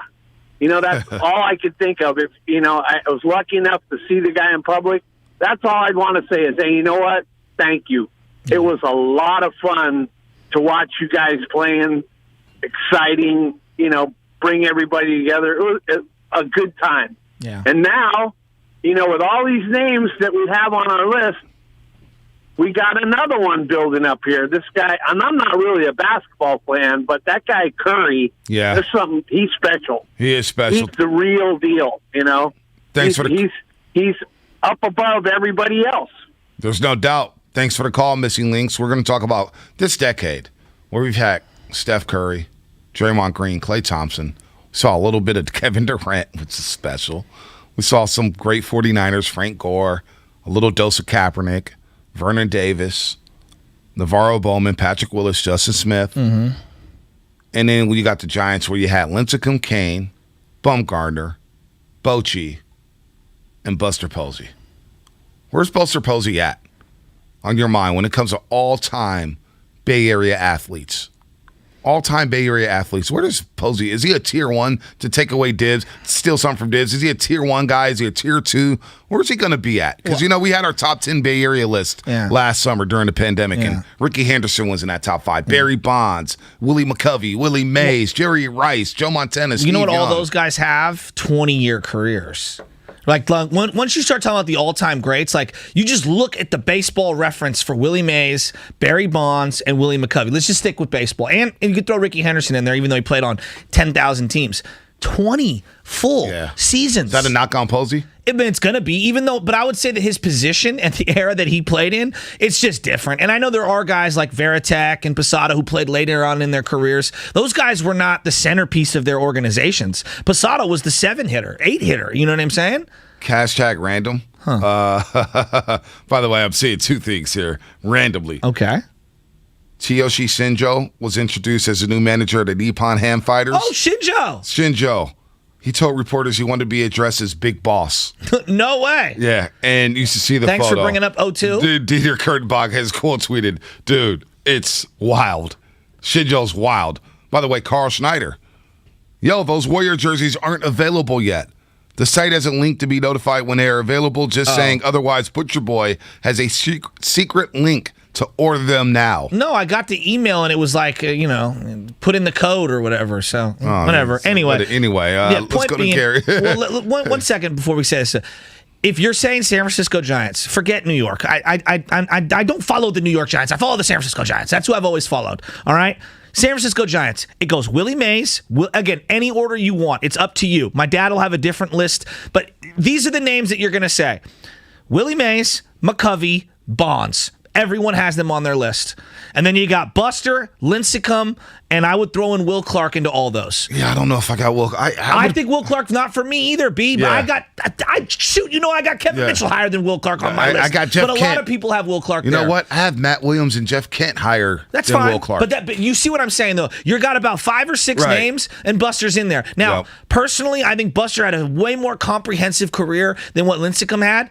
But what Lincecum represented to the city of San Francisco at that time, taking over for Barry Bonds, was huge. it's indescribable. And He was people the that face of weren't the in this franchise. market that cover these teams don't understand what Lincecum meant. They will never understand it. And to the same effect, how can you even begin to try to describe what Buster Posey took over? Buster Posey took over Benji Molina, who was one of the biggest fan favorites this organization's ever seen. When Matheny went down, Benji came out of nowhere and was he was huge. Everybody had those number 1 jerseys. Yeah, he was huge. He was their cleanup hitter. And then once Posey came up, You never thought about Benji. never thought about Benji And ever Benji again. was a great Giant. He was a good Giant. No, he had some great He years. was a good Giant. I don't want to say great. He was a good Giant. He was their cleanup hitter. He was a good Giant. Well, I mean, Aaron Rome was batting third. Well, I mean, It's that's not saying much. And don't start with Aaron some Rome. dark days, man. Let's not get crazy here. Let's go to Gary here, Redwood City. He had some great years, dude. How's out there? What's happening, Hey Gary? guys, really appreciate the show. Great job. Thank you. You know, I think the catcher position is underrated, right? Yes. So I think Buster Posey's underrated. Therefore, I mean, these guys are controlling the game. I mean, every time you hear an interview with any of the pitchers, either Descal or Gosman, all they talk about is, hey, it's so calming being able to throw the ball to basically a Hall of Famer. And I think Buster Posey he's such a good human being, but a hell of a baseball player and a hell of a catcher. And there aren't that many amazing catchers out there. I'm going to miss the guy. I mean, my son's 10. I told him the news last night. He was devastated, but at least he got a couple of years of getting to watch him. Yep. And my son's a catcher because of Buster Posey. You know? And we talk about how he silently controls the game. Exactly. Watch how he can calm a pitcher down. He can get out there. And I think that's underrated, and he's just been so clutch. So I just miss the guy. You know, I'll miss him. I certainly think he's a top 10 guy. I think a guy that one just to drop in there that I think's underrated too is I think Brandon Crawford's underrated. I agree, and I think that the totality of his career. Continue. I'm sorry. I apologize. I thought he was done with that Crawford. No, go for it, man. You guys. No, I think you're right. I think. Good call. I think the Crawford. Sorry, I got clunky there. The Crawford. I think if he stays on for another couple of years, he's absolutely going to be in there. This year, he really cemented for me, especially given his story. The Buster Posey catcher thing in terms of devaluing catchers. You know what a catcher is, Bonte?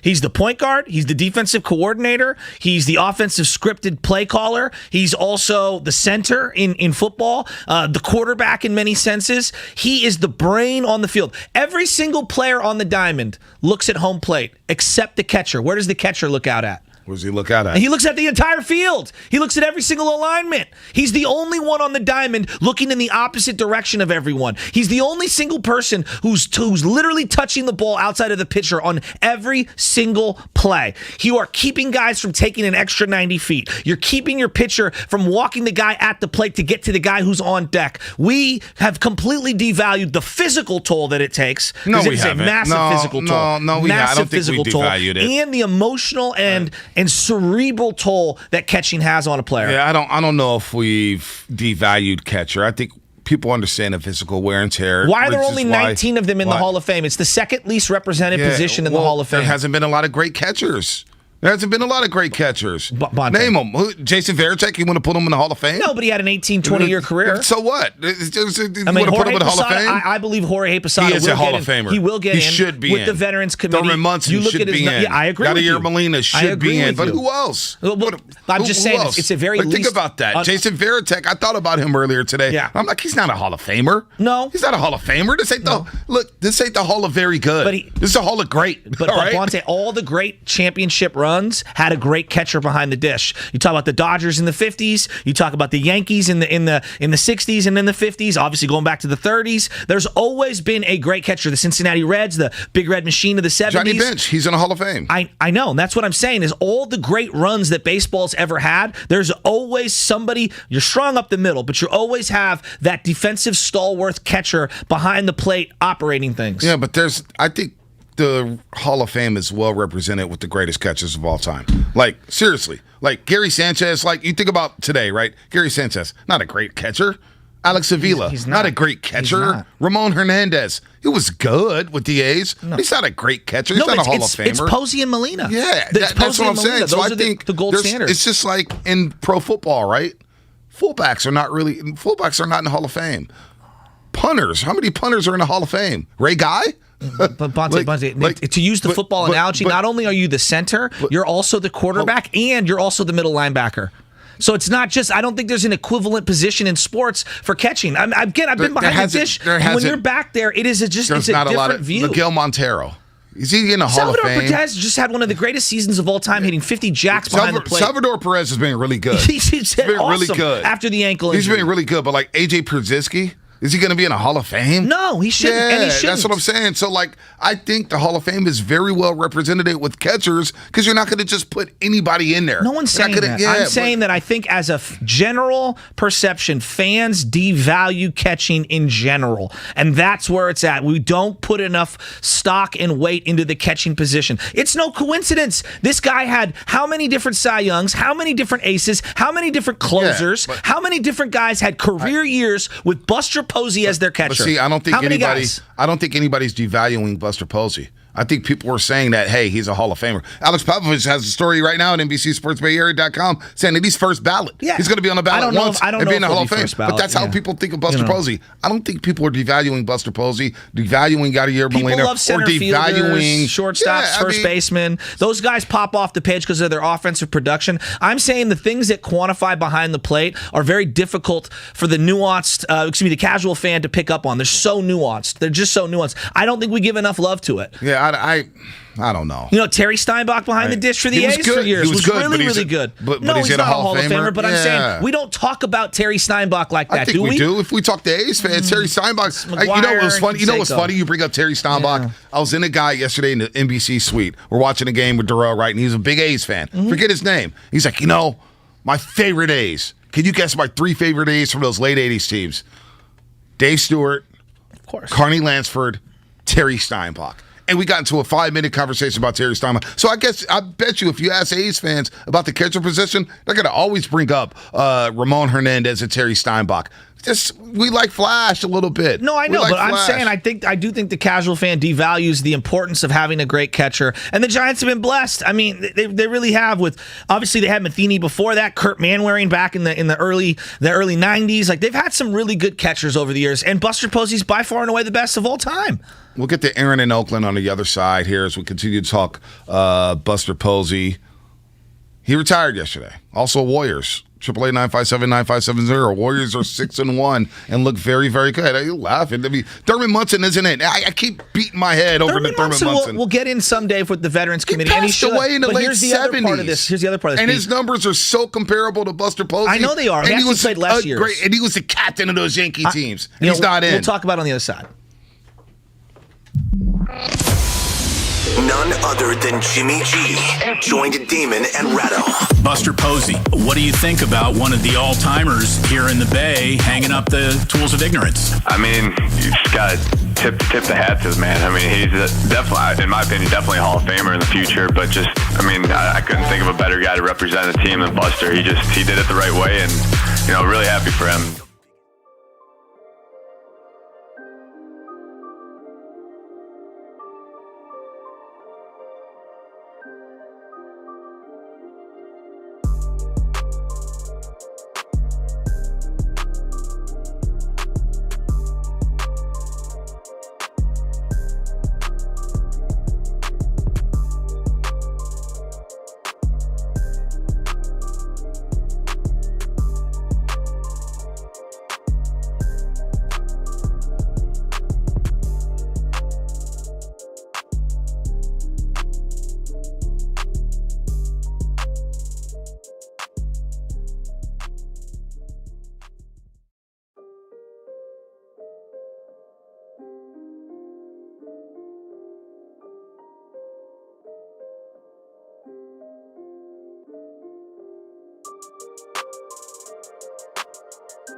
Or are you appreciative? Are you appreciative and sad? You could be both.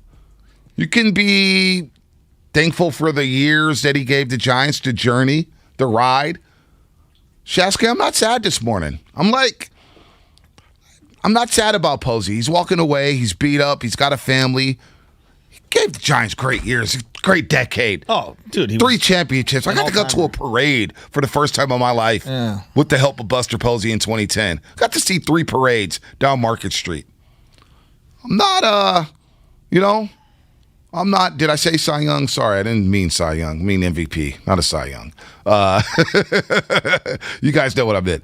I'm not sad this morning, though, Shasky. I'm not. Well, I am. I mean, I wanted to see him another couple years selfishly. I mean, I'm talking about my behalf.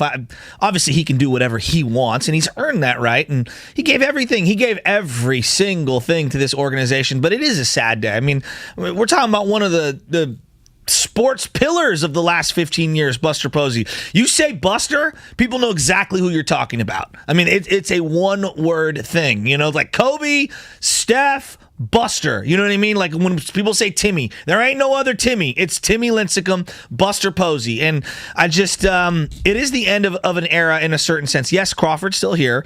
Bochy's gone. Timmy's gone. Kane's gone. Wilson's been gone. Sabian's gone. Bochy gone, like everybody's gone, and now Posey's going to be gone. And it does. A small part of me, A, I'm getting older, but B, it stinks. I mean, my brother just had a son last year, and I bought his son the first ever jersey in his life. And what do you think that jersey was? A Buster Posey jersey. Baby Jazz has a Posey jersey. You know what I'm saying? Like, it's a sad day to me, dude. This is the Joe Montana of the Giants. This is the Derek Jeter of the Giants. Pick the player that you like. I think there's a lot of similarities between Patrick Willis and him walking away when they did. It sucks, man, because I do think the guy still could have played, and I think he had a lot more to give, I think mentally to the organization and to the staff, and selfishly they need him. I mean, that's the other part. Like, they need him. Buster Douglas, 408. That's funny. Come on, man. That's funny. Come on, man. Let's go to the lines, man. A lot of people. I want to hear from the fans here about Buster Posey. And before we go out to the lines, I do think that your point on the Hall of Fame. Look, we're way ahead of ourselves here. But your point about the Hall of Fame and Thurman Munson, it's a really good one because you're right. Thurman Munson is a guy that, if you just look at the raw data, it lines up with a lot of what Buster Posey has. But here's where I would say the nuance. And I never watched Munson play, obviously. But you've done your homework respect the because you're history right. of the game. But here's what I would say. When you look at that 77, 78 squad of the Yankees, they only won the one World Series. But they have many people represented in the Hall of Fame. Goose Gossage, Catfish Hunter, Reggie Jackson, right? Now, those guys also played on other teams. So they're not just Yankees. But that team has representation for their one World Series run. Yep. When I look had 2. Munson had 2 World Series. When I look at, I know, I'm talking about those other guys, though, with the Yankees. When I look at Buster Posey and Yadier Molina to another degree, like, those are the guys that are getting into the Hall of Fame for their organization. Who else is getting in? No other player is probably going to get in. I love Craw. I don't think he's got the resume. I don't think Lincecum has the body of work to even come close. We know that Matt Cain doesn't come close. Bochy should get in. I think he'll get in. I hope he gets in, but I don't know. When I look at St. Louis, okay, Pujols is getting in. Pujols also spent half his career with the Angels. So Yadier is going to be that guy for them. He's going to represent those 2 titles as well as his body of work and what he's done, and I think Buster will as well. And so that's what I look for, representation and writing the history of the game. You cannot talk about 2010 to 2021 baseball without talking about Buster Posey. What would you say about the people who think that Posey struggled in the postseason? 253 batting average in the postseason. Oh, that's fair. Had the big moment against Matt Latos in Game 5 against Cincinnati in 2012. Had the big moment against the Tigers in Game 4. But other than that, in the postseason, not a lot of big-time moments for Posey. Which is a totally fair rebuttal, but if you look at baseball in general, most people, over the course of time, their numbers are actually less in the playoffs than they are during the regular season because you're facing elite pitching. You're facing the elite of the elite, the best of the best. Yeah, I'm looking. And especially when you never miss a game. I mean, Bonte, can you think of a time he got removed from a playoff game? No, he didn't. He did. You know what I'm saying? I'm looking at the Yankees back-to-back championships. It's ridiculous. 77, 78, Munson, Chris Chambliss, Willie Randolph, Bucky Dent, Craig Nettles, Mickey Rivers, Reggie Jackson, Lou Piniella. Guidry. Rod Guidry. Look at his staff. I know. Figueroa, Torres, look at the bullpen. Guidry, Goose Catfish Gossage Hunter. and Catfish Hunter. Man. Come on, man. Look at the bullpen. You're talking about 2 Hall of Famers back there. Dude, Who do we go to? Do we go to Jansen or Scherzer? Do we go to Catfish or do we go to Goose? Won 100 games back-to-back, including that playing game against the Red Sox, a classic one at Fenway Park. Let's go to the lines. Aaron in Oakland, what's happening? You're on the roast. Hey, guys, you guys stole my thunder with the Johnny Bench, man. Posey is exactly like that, except he's more formidable. Johnny Bench was a Robin to the Batman of Pete Rose. Mm-hmm. Posey stood alone. He's the brains back there. All the development in that defense came from him, that pitching staff. I agree with you on the pitching and the catching comment. Exactly. They're never going to give the catchers the due their due. Yeah. But I've been there for 2 walk-offs by Posey, and everybody walked out of that stadium loud. Posey represents so much of this team. After the big 3, Mays, McCovey, Bonds, it's him. And I don't want to hear he only did 10 years. He didn't do 20. He did all that in 10 years. I feel sorry for the rest of the league if he goes into management, because that defense and that catching and pitching staff is going to get all that wisdom. He's going to lace them up. They're going to be formidable. I don't care if it's the worst team in the league. And here's my last thing, guys. A rookie player gets a good hit, rounds third base, and is coming home. He's not going, I got to beat the catcher. He's going, man, that's Posey. He can't get tough with him. Yeah. He's got to do a superstar play to get by a superstar. Yeah. No That's doubt. who Posey is. Yeah, No I'm doubt. glad you bring up Johnny Bench because my dad loved those Big Red Machine teams in the 1970. 70s. Yeah, you had 3 Hall of Famers in that lineup. 1970, Johnny Bench, 45 home runs. Dude, 148 I think RBIs. 400 career home runs. He had a 389. Yeah. What is it? 389 There homers. you go. Okay. But you had Pete Rose, Johnny Bench, Joe Morgan, Salvador, or Perez, excuse me, not Salvador, Juan Concepcion, George Foster, Griffey, Geronimo, you can name the great 8. Everybody knows that lineup up and down. It is one of the greatest lineups of all time. But Johnny Bench was the centerpiece. Dude, they were sick. 2-time MVP. And Johnny Bench, Rookie of the Year, 2 World Series, 14-time All-Star, 10 Gold Gloves. And all the modern catching mechanics, how you catch as a catcher, was created by Johnny Bench. The way everyone does it now, he kind of started all of the mechanics of hand behind the back and things like that. Johnny Bench is one of the greatest baseball players ever. Forget catcher. Before we get out to the lines, 45 homers, 148 RBIs. Johnny Bench? Johnny Bench. Yeah, 72, 40 homers, 125 RBI. 74. 33 jacks, 129 RBI. It's just sick. Then as a 29-year-old at 77, 31 jacks, 109 RBIs, played his entire career with the Cincinnati Reds. What a remarkable Have you ever seen his baseball fingers? card. Oh, yeah, his fingers are ridiculous. It's disgusting. It's ridiculous. They look so disgusting. He And looked he's like another a baseball guy. player. He's another guy that's had hip replacement surgery later no on in doubt. his life because of all the innings that he's caught. Let's go to Jimmy in Dublin. Jimmy, what's happening? You're on the morning roast. I'm good, man. I just want to say, man, hey, I'm a big Buster Posey fan, but at the same time, and when you guys are bringing up all the catchers, you guys forgot to mention Joe Mauer, man. And I could just say it's a good call. He can go pound for pound as far as on career statistics with Posey. I mean, he's 306. 306 batting average. He was awesome. 1,000 hit club. Yep. 6-time All-Star, AL MVP, 3-time batting champion, 5-time Silver Slugger Award. So, and he's not in. The only thing that Posey has on him is jury. So, I mean, if Posey gets in, Mauer has to get in. I mean, and that's my opinion. It's funny that you say that because we actually had this conversation at the break. I think he will get in. He also played first base for a couple of years, and he also played with, I believe, a 5-time All-Star and an MVP and Justin Morneau in that lineup as well. They had a really, really good team. That doesn't take away from Joe. Joe Mauer was awesome, absolutely awesome. And similar to Buster Posey, people were begging for him to switch positions. He switched positions, and they didn't get the same juice, the same squeeze out of the lemon, if you will, at first base. And that's kind of why, if I'm being real, like right now, I'm glad Buster never made that move over to first base because I think it would have diluted how great he was, and I think it would have kind of ruined his Hall of Fame argument. I think part of why people are hung up on Joe Mauer is he did make the shift to first base, and it wasn't like, this huge uptick in production. His legs were shot. They were done. But if you're going to ask a Minnesota Twin fan, like Todd Hilton being however important he is to Rocky fans, that's how important Joe Mauer is to Twin fans. I believe Joe Mauer should get in. Let's go to Anthony and Tracy. Anthony and Tracy, what's happening? You're on the Morning Roast. Hey, how's it going, y'all? I just disagree with every caller that's calling in. Buster Posey is not a Hall of Famer, and I'll tell you why. Every catcher in the Hall of Fame has at least 2,000 hits. Buster Posey, 500 short. Every catcher that's in the Hall of Fame has at least 200 home runs. He's 50 short. And for the last couple of callers comparing him to Johnny Bench, are you guys crazy? You know, it's funny that you bring this up. I'm glad you brought this up. Hey, you know what? I'm looking at Johnny baseball card. We can't compare him to Johnny Bench. I'm looking at these numbers of Johnny Bench, and I'm like in awe.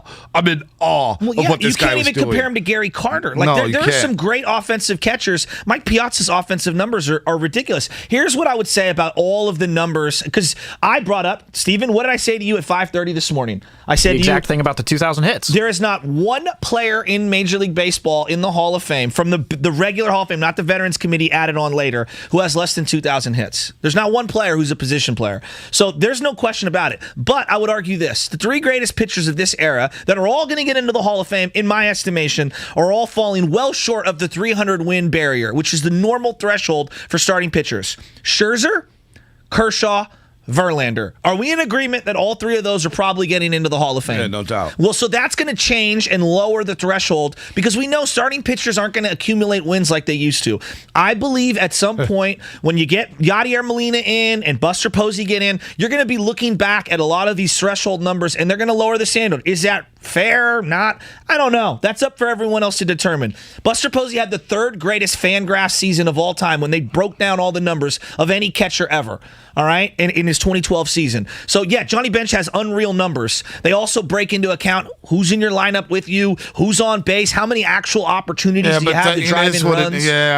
That's where matters, B. That's where you lose me, man. That's where you lose me. What do you mean that's where you lose me? Like guys got to go up to the plate and hit. All right, I get the protection part. I get all that, but let's not dilute Johnny Bench because no one is diluting him. You know what I'm saying? That he had better opportunities and he had a better team around him. I didn't want to get into He's also a great player. I didn't want to get into the Hall of Fame conversation, as this segment is presented by Fremont Bank, full service banking, no compromises. Look, I just want to appreciate Buster Posey and the ride he gave the Giants fans, the ride he gave us all with 3 championships. Whether he gets into the Hall of Fame, that conversation is going to be there for the next 10 years. He will get his number retired by the Giants, and I'm looking forward to that. Like, no doubt. But, CC Sabathia, 510. I think CC should be a Hall of Famer. I think so, too. But what does he have, 230 wins, 240 wins? So now in the era where wins are diluted. But again, I think when a lot of these other pitchers come up on the ballot and as the voters start to get younger and younger and they're looking at more of the advanced analytics, I do think that these numbers are going to start to change. I hope so. But CC Sabathia, career 3.74 ERA. The strikeout numbers.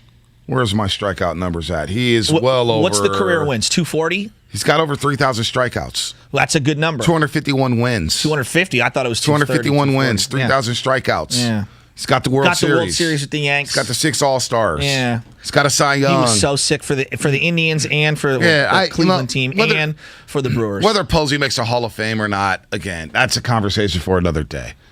I just kind of wanted to come in today. Warriors win. They beat Charlotte. They beat them up pretty good in the second half. Great bench production. Bielitsa, Damian Lee, GP2 score 42 combined points off the bench. Great stuff. But Buster Posey, like I keep telling you, Joe, I don't feel sadness. I'm just like, you know what? I just want to reflect. What a ride. Played with one organization, came up, did it the right way, was classy, class personified, called great games. In postseason history, he's caught the most shutouts in all time. All time. More than Yachty, more than Posada, more than Pudge. You name the catcher, Posey has caught more shutouts than that catcher. All time. Do they win? I'm asking you this. Let's say I gave you replacement player X.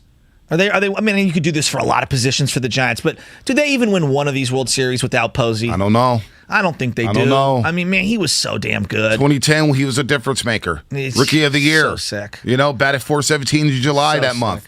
He won the MVP in 2012. No, they don't win a World Series without Buster Posey. Think about the San Francisco Giants organization. If you were writing the book out, right? You're redoing the book, the last 1958 to 2021.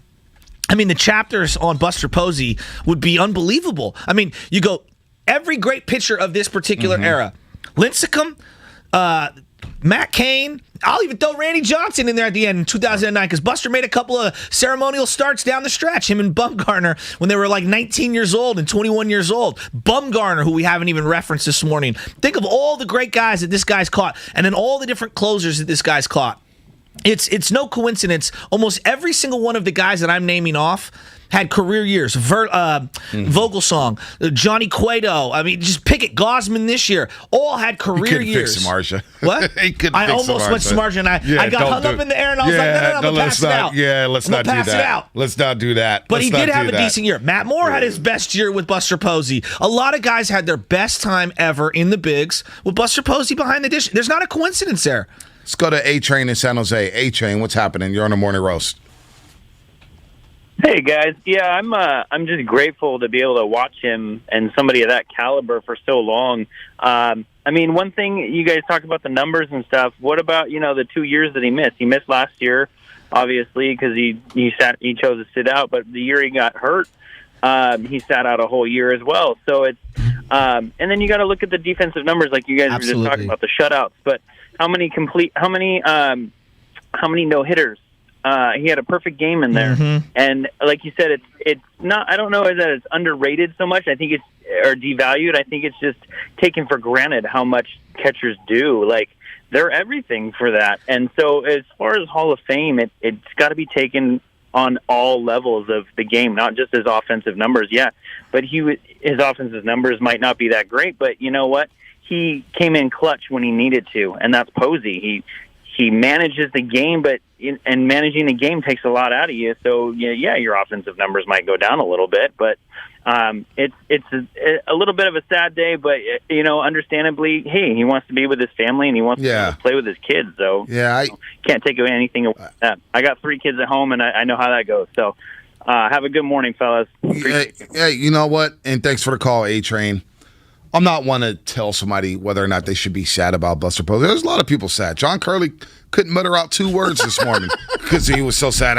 You got to slow down on Curley, bro. No, he's Buster Posey rabbit hole. I just can't think about anything. Like Jimmy Garoppolo was on the station yesterday talking about I'm a winner. You know what I'm saying? Like, and nobody cares. Nobody cares. But that's Jimmy how big Buster is. That's how big Buster is. And I get why people would be sad about him because they're never going to see him play again.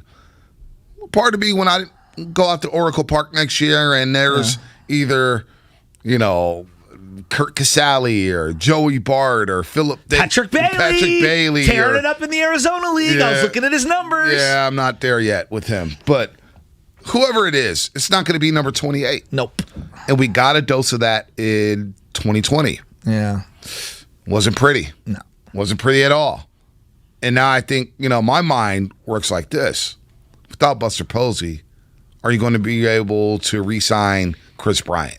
Without Buster Posey, how does his pitching staff look? That's the biggest question. Without Buster Posey, who's the leader? Is it Crawford now? Is it Crawford? Is it Kapler? Without Buster Posey, how are you going to navigate through some of these games? Yeah. All right.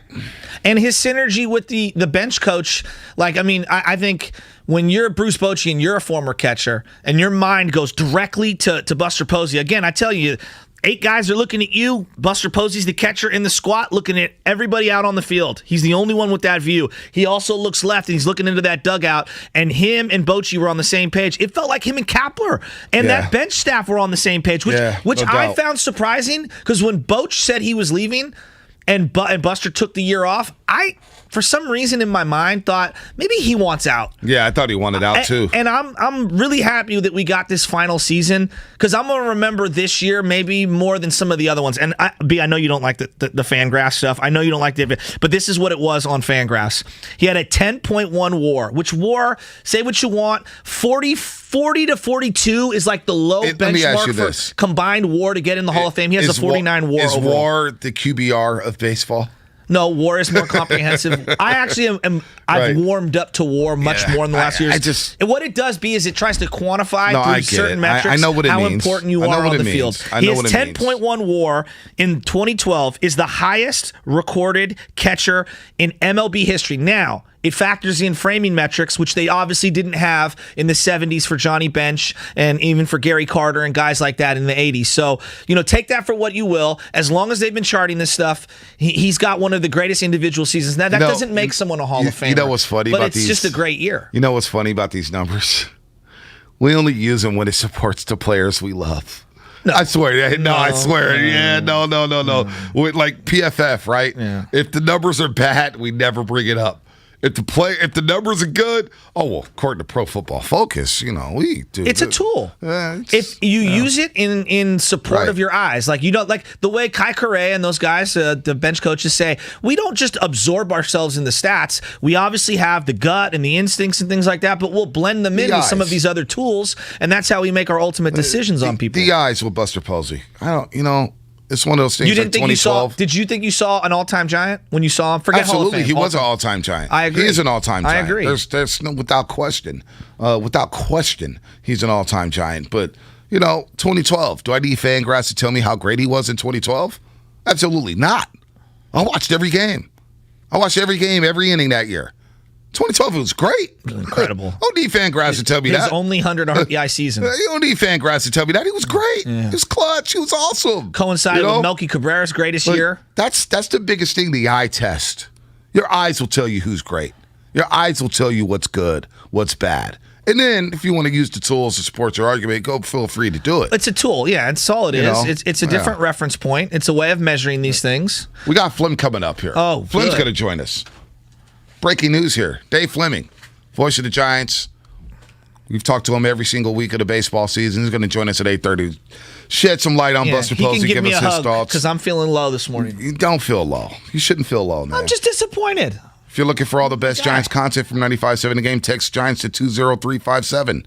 That's Giants to 20357. Make sure to hit the subscribe button in the Odyssey app or wherever you find your favorite podcast. And don't forget, Fleming is coming up. Brought to you by Safeway. At Safeway, they partner with trusted, top-quality growers for hand-picked fruits and vegetables harvested at the peak of flavor from farm to you. Visit Safeway's produce department today and see how they're perfecting the art of fresh. None other than Jimmy G joined Damon and Ratto. Buster Posey, what do you think about one of the all-timers here in the Bay hanging up the tools of ignorance? I mean, you just got to tip the hat to the man. I mean, he's definitely, in my opinion, definitely a Hall of Famer in the future. But just, I couldn't think of a better guy to represent the team than Buster. He did it the right way, and really happy for him. The biggest names and the best interviews are right here on 95.7 The Game. You work hard, so you deserve the good things in life. Like an amazing deal on awesome internet. That's why there's never been a better time to switch to Xfinity. Get the fast and reliable internet you deserve for $19.99 a month for 12 months with a 1-year contract. And for the first time ever, ask how to get 12 times the speed for the same internet price when you add Xfinity Mobile. Just imagine, faster downloads, more streaming. The possibilities are endless. That's more speed and more value for the same price. Oh yeah, and for a limited time, ask how to get $300 back. So what are you waiting for? Sign up now because you deserve awesome internet. Go to Xfinity.com, call 1-800-XFINITY, or visit a store today. Requires paperless billing and autopay. Ends 11/21/21. Restrictions apply. New Connect Internet 50 megabyte per second customers only. Equipment, taxes and fees extra and subject to change. After term, regular rates apply. If you thought you missed the lowest mortgage rates in history, you're in luck because they're back. Mortgage rates are near historic lows again. So if you have a mortgage, refinance it and forget it. You'll never have to worry about refinancing again. Network Capital Funding is offering a low 15-year fixed rate at 1.75% with a 1.94 APR. Incredible! Network Capital has built a reputation for saving people time and money with our unique process that's fast, simple, and secure. Our 15-year fixed rate is 1.75% with a 1.94 APR. Now, second chances don't come often, and you may never see these rates again. So refinance it and forget it. That's a 15-year fixed at 1.75%. Yes, 1.75% with a 1.94 APR. Call the experts at Network Capital now.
put him in the Hall of Fame.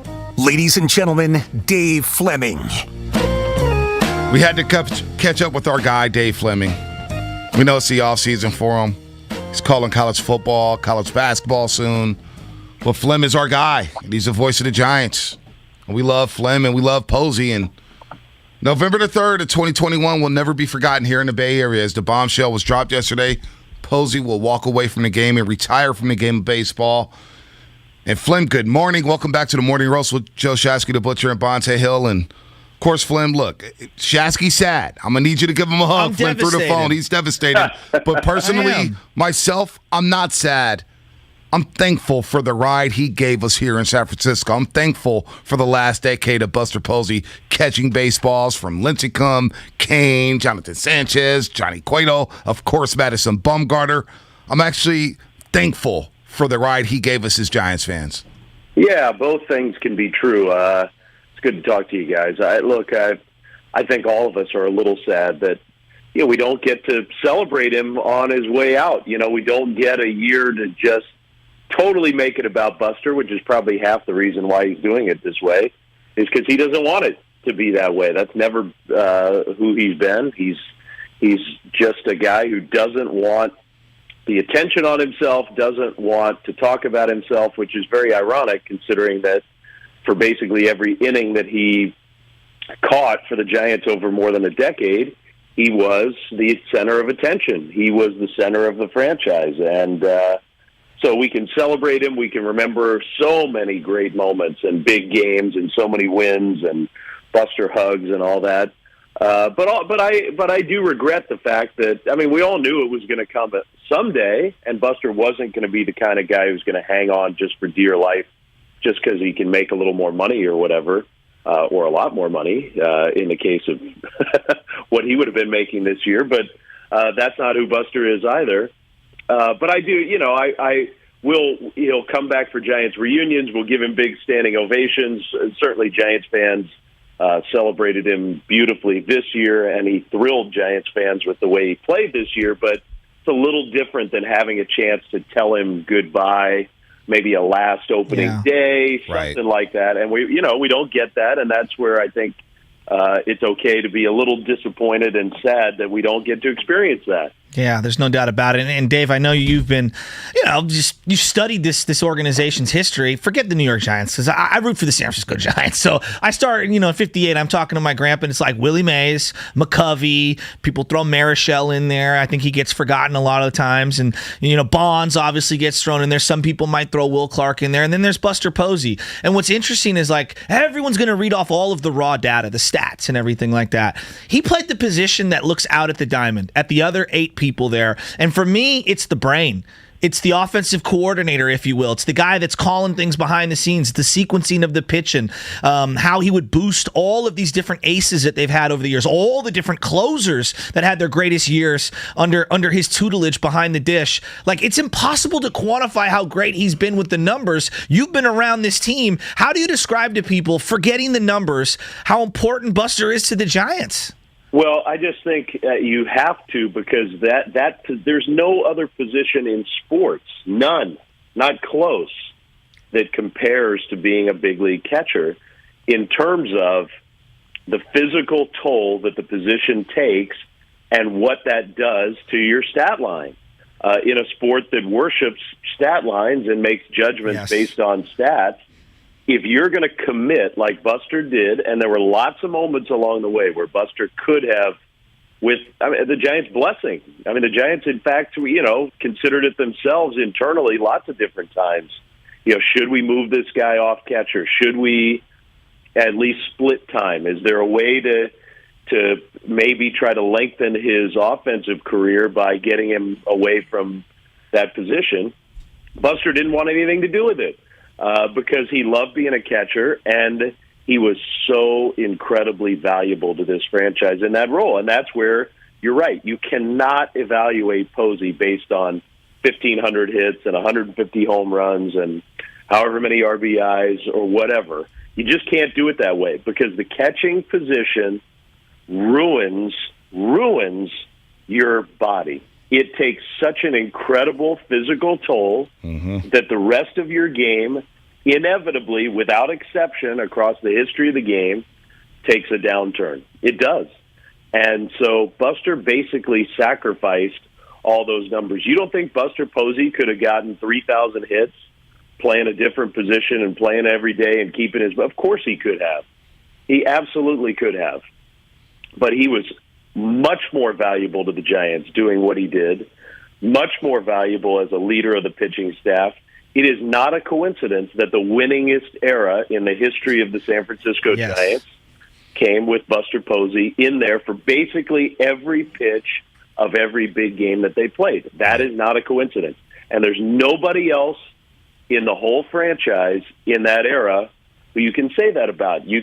Crawford and Belt were there for most of it. Mm-hmm. Madison Bumgarner was there for a lot of it, but as a starting pitcher, and especially those first two World Series, it's hard to remember now, but 2012, Bumgarner was not pitching well in the playoffs. So, there were a lot of moments where he ended up pitching great in the World Series, but there was no other single figure in this franchise who was there for all those big moments. Buster was the guy, and that's not a coincidence. At that position, the Giants had an incredible advantage for a decade. The most important position on the diamond, the Giants beat everybody that they played night after night after night. Dave Fleming here on the Morning Roast on 95.7 The Game, the voice of the Giants, of course, does everything for ESPN, golf, college basketball, college football here on the Roast as we talk Buster Posey here. Flip, my favorite moment of Buster Posey's career, to me, it's no doubt Game 5, Cincinnati, 2012, NLDS, the Grand Slam against Matt Latos. Calls are great, everything about it at Great American Ballpark. What's your favorite Buster moment on the field? Well, it's hard for me not to pick that one just because I think I told you guys this. Matt Latos and I had a little history. That's right. Was that in batting practice? The sunroof on my car being a jerk and it just was not on the top of my list. I don't think I've ever heard that. So it was batting practice, right? And he knocked out your windshield? It was batting practice. He was messing around with Giants fans. So he loved to do. For some reason, he just thought it was his place on earth. Now, this was when he was with the Padres in 2010. Right. And he thought it was his job to mess with Giants fans. So, he would, during batting practice, he'd get a pen and he'd take some balls and he'd write like Giants suck or something and throw them into the stands. And then he had this act where he would tease Giants fans like, here, I'm going to throw you a ball. Oh, no, wait, I'm going to chuck it 300 feet over your head. And so he's doing that one day, and he throws it over the Coke bottle into the parking lot where we all park, the players' lot, and it went right through my sunroof. And a Giants fan actually saw it and ran to a security guard and pointed to Latos and goes, that's the guy who did that. Otherwise, I would have just walked out there going, oh, my God, my sunroof got smashed. How did that happen? Jeez. Matt Latos was kind of on my list anyway. and remember, that year, 2010, he dominated the Giants. Yep. Shoved. He was so good. Yeah. And he was like the main reason why the Padres were ahead of the Giants for most of that year. Mm-hmm. Then September rolls around. The Giants go into San Diego in a very important series. And the Giants knew I think it was a 4-game series. And I think they thought, if we don't win 3 out of 4, a split doesn't do us any good. We got to take 3 out of 4. And Latos was lined up for one of those games. And Buster hit a home run that, to me, was very reminiscent of the one he hit against Buehler in the playoffs, straight down the right field line against this guy who'd been kryptonite for the Giants all year. And it really prompted a series win, and then what happened on the final day of the year when they beat Latos again to clinch the division. Mm-hmm. So there was all that history loaded in. Then you go to 2012, and here he is in a dang Reds uniform, pitching in the clinching game where the Giants were trying to make this incredible comeback, and Buster hits a grand slam. I've never jumped higher in the booth. I lost my mind when he did that.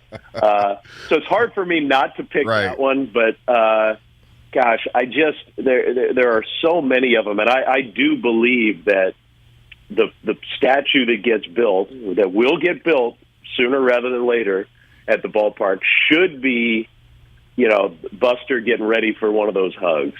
Because I do think that there's something special about those celebratory moments for all the he caught 3 no-hitters in a perfect game, and then caught the clinching game in how many playoff series? Yeah, exactly. And in 3 different World Series.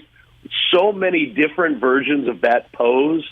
Like, I just think it was so appropriate that, and you guys just said it, the center field camera is facing him and him alone in those moments. He's the one guy facing out to the field.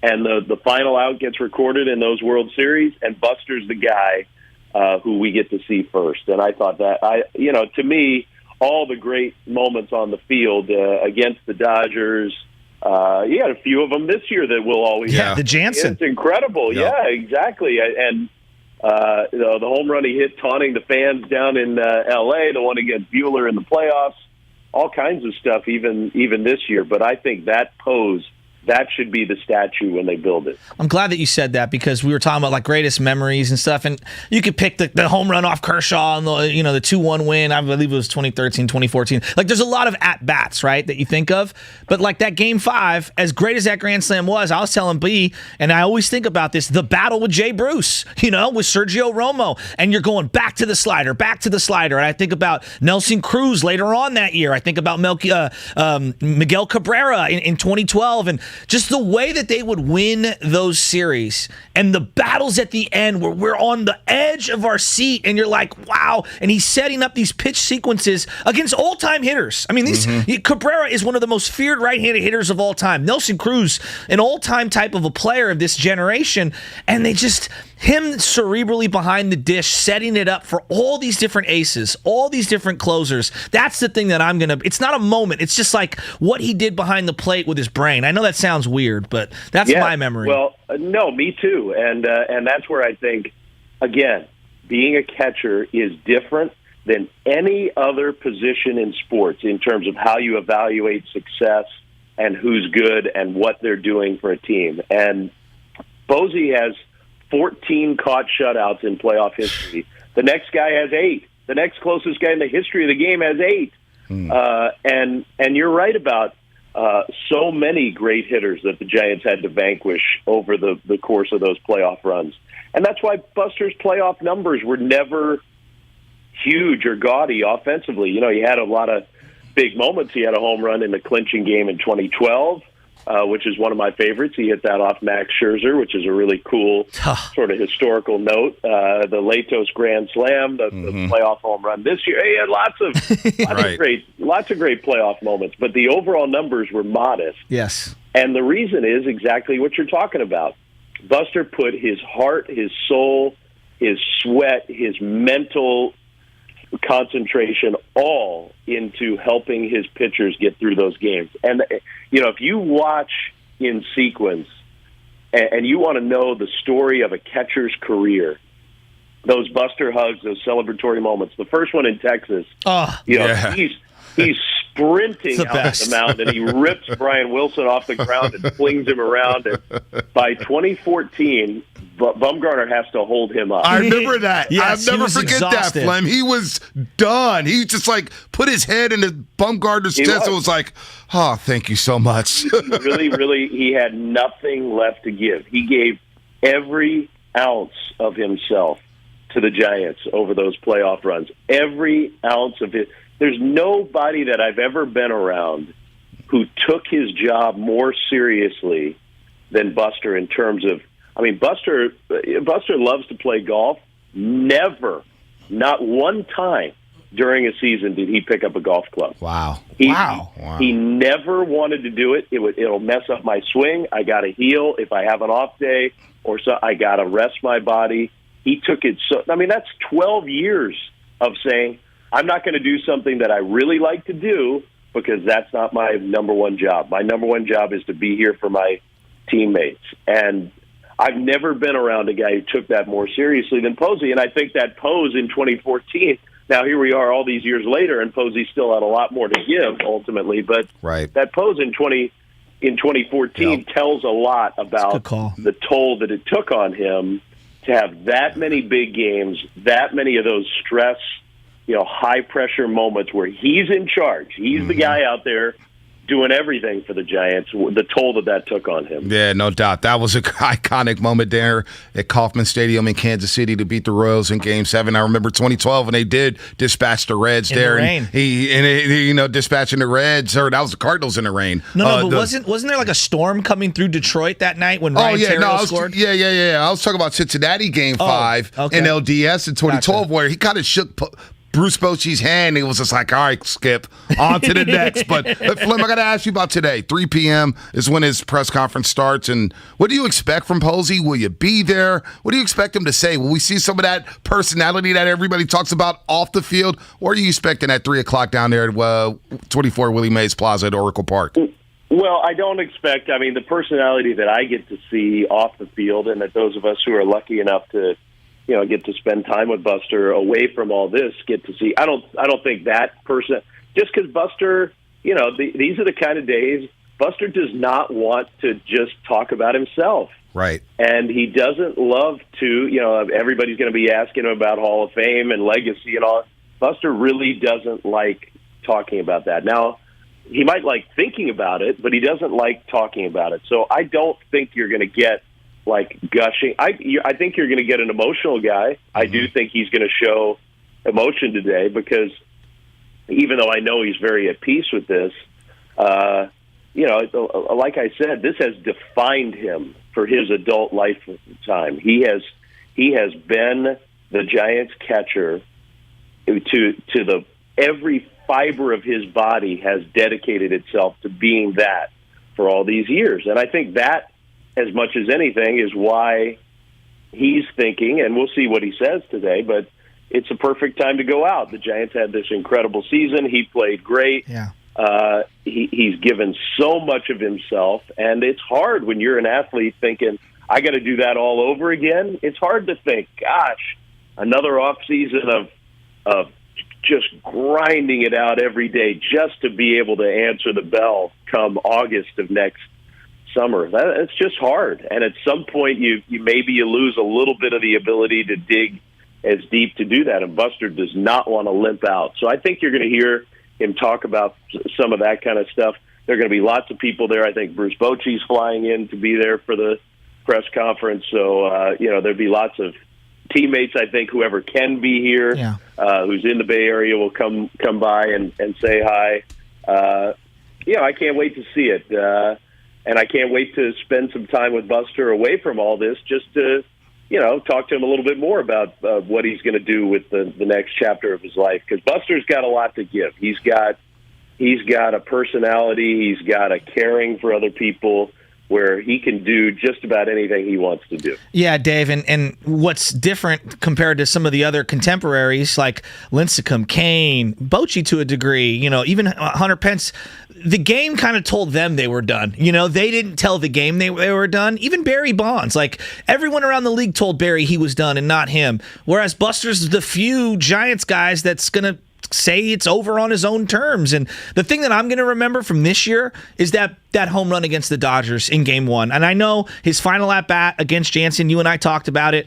It was icon versus icon. The greatest Dodger closer ever against the greatest Giants catcher ever. Game 5, playoffs, Giants-Dodgers at home. So what, he strikes out. It was still an iconic all-time moment, and I just think it was a great way to go out. Even though the Giants lost, I'm going to remember him as the ultimate winner. Yeah, and I think, Posey said something after that game like, I always wanted to play the Dodgers in the playoffs in my career. Yeah. And you do sort of wonder if that, also played my guess is no, not a huge factor, but the fact that he did get to play the Dodgers, it was such a great series, and I know we were all awesome when the Giants didn't win it, but it was an incredible series. And for Buster, I think it's another lesson of Posey where, the winning was the most important thing, but showing up to compete. Buster used that word so many times over his career. Compete. I like to compete. I just want to be out there and compete. And to me, that was the epitome of that series. Was the Giants gave it everything they had against a super good team that they battled all year long. And even though they came up a run short, and there was a really bitterly disappointing ending to the thing. Buster's, I think, satisfaction with being able to be on that field against that team trumped the loss and the disappointment of the loss. And it's a great lesson for all of us who care about sports, who think of ourselves as having even a shred of athleticism or, remembering back to the days when we would compete ourselves at whatever level it was. It's a great lesson. Like, the joy in all of this, you want to win, but the ability to be out there in those moments, whatever those moments are for you, and enjoy that competition is pretty cool. Yeah, no doubt about it. We'll be waiting for 3 o'clock today when Buster Posey arrives at Oracle Park and, discusses his decision to retire from the game of baseball. We're going to miss him. And I get why Giants fans are sad. Now it's starting to hit me, Phil. After listening to you and Chasky, I've been getting on him about being sad.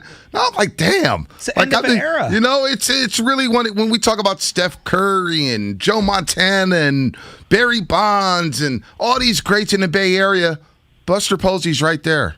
He's right there. He's right there. He is absolutely right. He is on the list of all-time Bay Area icons with those names that you rattled off. All-timers. All-timers. He and Curry have a great, I think ultimately when we're old guys and we're talking about this 30 years from now, we'll look back on the Curry-Posey era as almost an era unto itself in Bay Area sports history. And those two have so many similarities to me. Yep. Very different sports, very different positions and sort of roles on their teams, but they have so many different, they have so many similarities. And Curry's going to be able to play for a long time, and that's great, and I'm thrilled about that. But it wouldn't surprise me if someday Steph does what Buster is doing and says, "I'm going out on top." I've done a lot of great stuff, and I'm happy with myself, and I'm ready to do something else because Steph is that way too. He's got a million different things that he can accomplish in the world, and that's Posey is that way. Buster, one of the other things that I'm going to so miss, one of the things that tickled me to no end this year was, especially this year, with Andrew Bailey, a young pitching coach who's done a terrific job for the Giants. This is not, I am not taking away from Andrew Bailey at all. But these mound visits this year, where Andrew would jog from the dugout, Posey would come from behind home plate, and who's doing the talking? I mean, it's Buster.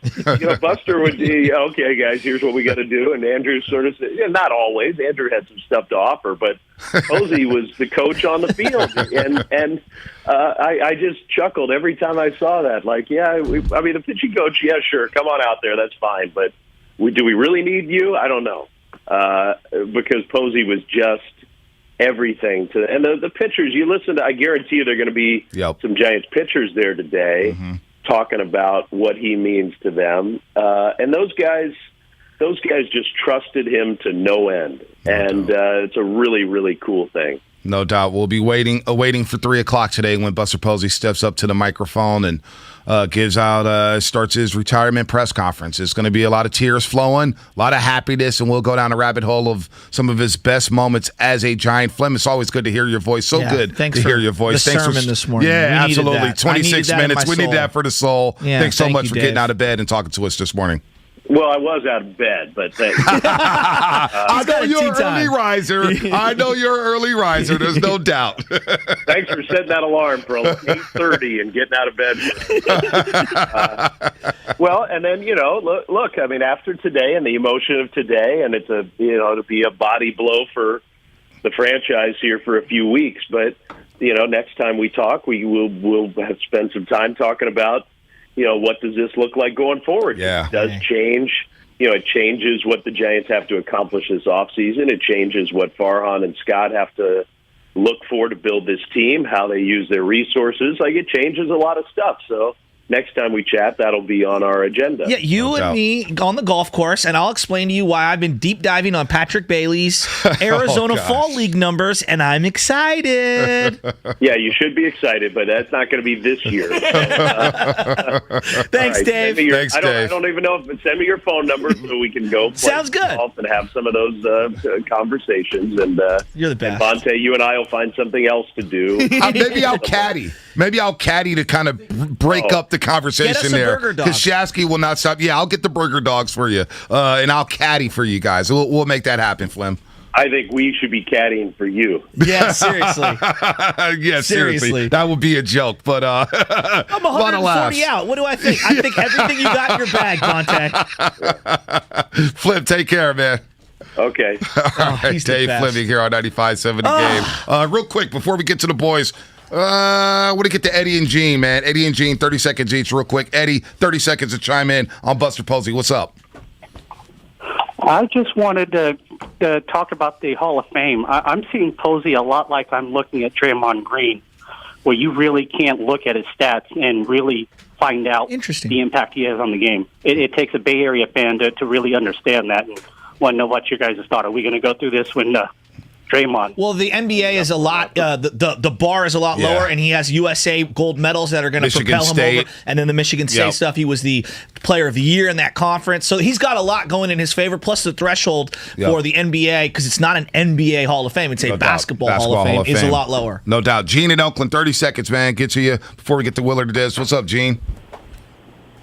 Try to be as quick as possible. I'm glad Buster went out on top because I remember the Willie Mays story start to finish. He was my favorite player growing up in Boston. He's the GOAT as far as I'm concerned. I still remember that catch in '54, even though I was pretty young at the time. But then fast forward to 1972, and he was toast that time. I remember, and unfortunately I have this image, and I'll never be able to get rid of it, but running out to try to catch a fly ball and looked like he was running in mud. He hit 184. He couldn't hit home runs anymore. He hung around till 73. He should have quit in 70 or 71.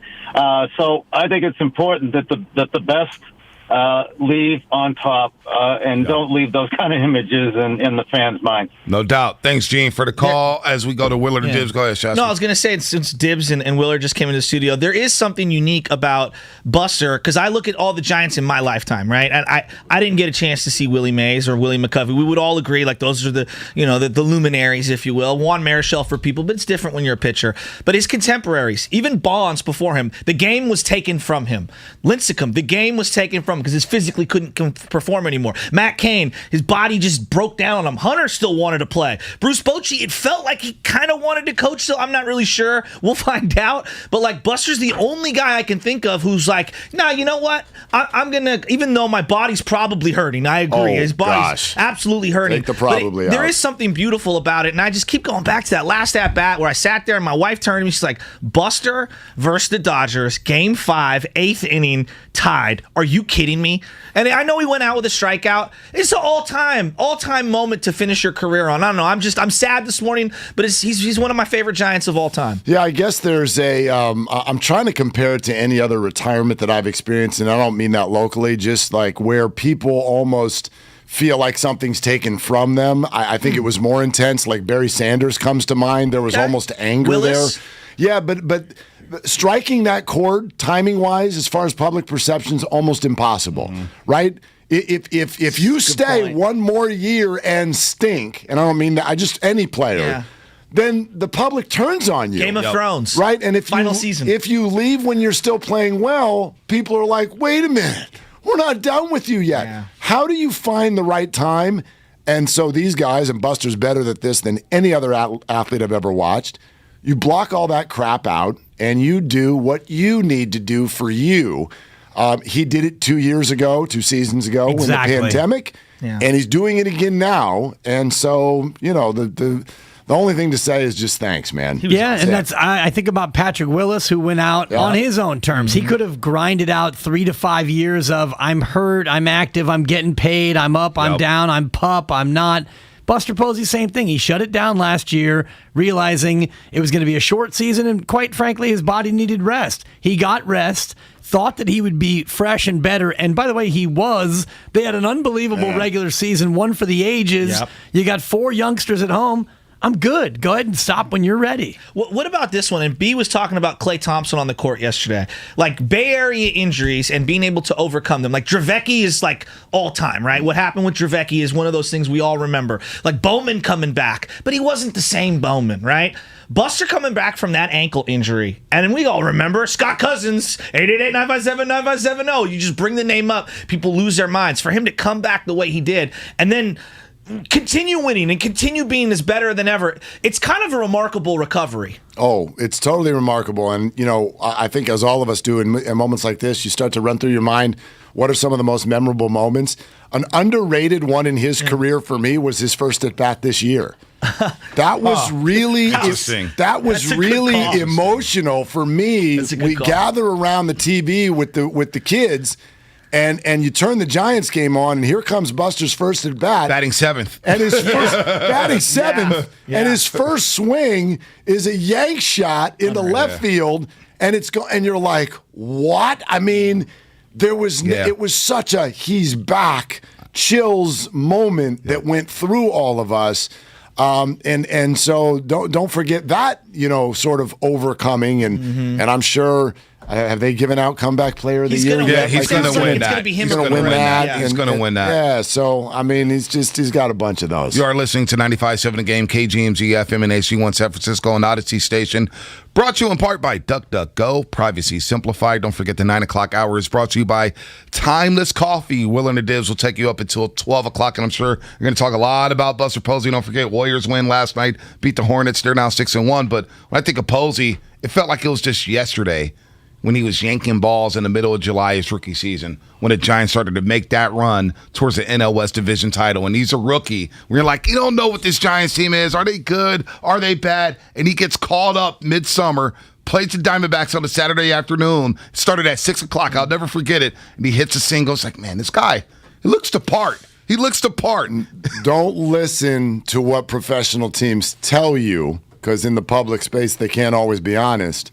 Simply look at their actions behind the scenes, and they'll tell you what they think. The day they traded Benji Molina, see, I was telling you, that's the day that the organization said to the fan base, look out. We got our guy. We don't need to worry about anything else. And I think history's forgotten how good Benji was, because Matheny goes down, and they were like in no man's land, because everyone thought Matheny had a monster year. I believe he was the Willie Mack Award winner. I could be wrong there. He had a monster year the year before he got the concussion, and then boom, in comes Benji, who was on the 0-2 Angels, and then ended up being on the 2010 Rangers, and he was so good for the Giants, and you don't even think about Benji Molina. He was anymore. Good. No, let's see. They were bad too. They were a bad baseball team. Credits Benji with a lot of his Cy Young Award winning stuff. So I don't know. I look at Buster, all the different aces, all the different closers, all the different center fielders that they had in that lineup, all the different guys who had career years, whether it's Vogelsong, Johnny Sanchez, whether it's Tim Lincecum, Matt Cain, Bumgarner. Sasky, let me ask you two real incredible. Quick. You guys sad about? Because I'm sad. I am. I'm thankful for the ride. Like when Curry retires, I'm not going to be sad. I'm going to be like, you know what? Thanks for the memories, man. Yeah, like, it's not sadness for me. Yeah. What it is another time to take a deep breath and realize where we are in our lives, because I was telling Mark, I covered him with the San Jose Giants 12, 13 years ago, and I remember him as the single A thing to be, and I remember at the time thinking, there's going to be a time when he retires, and here we are. So to know that much time has passed, it's not sadness. It's more of just like that deep breath feeling where you realize it's been 12 years since I covered him, 13 since I covered him in San Jose. You look exactly the same, though. I look actually better. Thank you. You look fantastic. You haven't aged a day. I posted on my Facebook a picture. It's actually Roger Federer is what it is. I knew you had a line. Sampras goes for the serve, Federer with the backhand up the line. It's a backhanded compliment. I posted a picture of me from FanFest, from a station I used to be on, and it's me, Pablo, Mad Bum, and Buster in a row. Wow. And your boy looks jumbo. I am jumbo with it's all bad, but Buster looks good. Trivia question, which one in that picture has the most championship rings? I won 3 at Drake. Okay. If you're counting, I actually won 7 in a row across 2 different schools. Pablo's got the 4th ring. I got boys volleyball, It's not, sadness is not the number one thing. There's a piece of you that's like, What about your kids? Giants? I wasn't done. You know what? I know they're big baseball fans. Oh gosh, like, that's coming up. By I mean, the way. yeah. We'll get into this because my nephews were all hitting me up and they're like devastated. Like this is their guy who's their Willie Mays. This is their Barry Bonds. He's their hero. Exactly. My oldest son has thrown together 14-year-old costume last week because he still wants candy, even though he's kind of too old to trick or treat. Yeah. So you can't look like you're trying too hard. It's an odd age. He threw on a Giants hat, some eye black, and a Giants shirt, but his Giants shirt's not a Giants jersey, it's a Buster t-shirt. That's it. He cruised around on Halloween. Yeah. Little did he know it was 3-4 days before his hero was going to walk away. Now it's a throwback. Now it's a throwback. It's a better costume than we realized at the time. I understand why people are devastated or sad. I'm kind of with Dibs here. Where I'm just like, you know what? I'm thankful. Yeah. Thanks for the ride. Exactly. Thanks for the memories. Of course. You know, thanks for the heart. Every inning he played hard, and he's coming out on his terms. And good for you. Like, bro, we have no clue what that body feels like right now. No clue. No, we don't give enough credit. The hip, quad, calf, ankle. I mean, literally your entire body plus the ricochet factor. Yeah. Any pitch can be the last pitch for any part of your body, let alone your brain. Yeah, we're going to talk to one of the great catchers in Major League Baseball who became a manager. Bruce Nochi will join us. So I hope what a get. We've had Curly. Wow. I will throw Curly under the bus. He tried. Bruce Nochi. He's an idiot. He just got out hustled by Kyle Batson. That's all. I will say on the show today, we also have Buster Posey. Yeah, and this is actually true. I was making fun of it. Yeah, it's not live. Nice. But I did sit down and do a Father's Day episode with Buster Posey on the podcast in June. So I'm sure many of you have not had a chance to hear that yet. Dibs, I guess you could go take a shower during that interview. Curly's getting Wally pissed back there. We booked all the Busters. We got Buster Olney. We got Buster Posey. Double Busters. It's Nochi, and that'll probably be in the 11 o'clock hour. Yeah. Curly, I'm not missing that. No, it's just because my guy does an unbelievable Bochy impersonation, so we're gonna give you a little taste of. I'm on a plane right now. Yeah. So wow, that's pretty good. Hopefully you land in time. We get some Nochi. Not bad. Willard and Dibs coming up here on 95.7 The Game. Tune in. They're longtime friends. Let me tell you something real quick about Dibs that I'm sure not everybody knows. And first-time partners. Hang in there, big guy. There'll be brighter days ahead. Now, these two homegrown Bay Area boys finally come together to take over sports talk. Get the hell off of my doorstep. Major League Baseball, you stink. It's Willard and Dibs on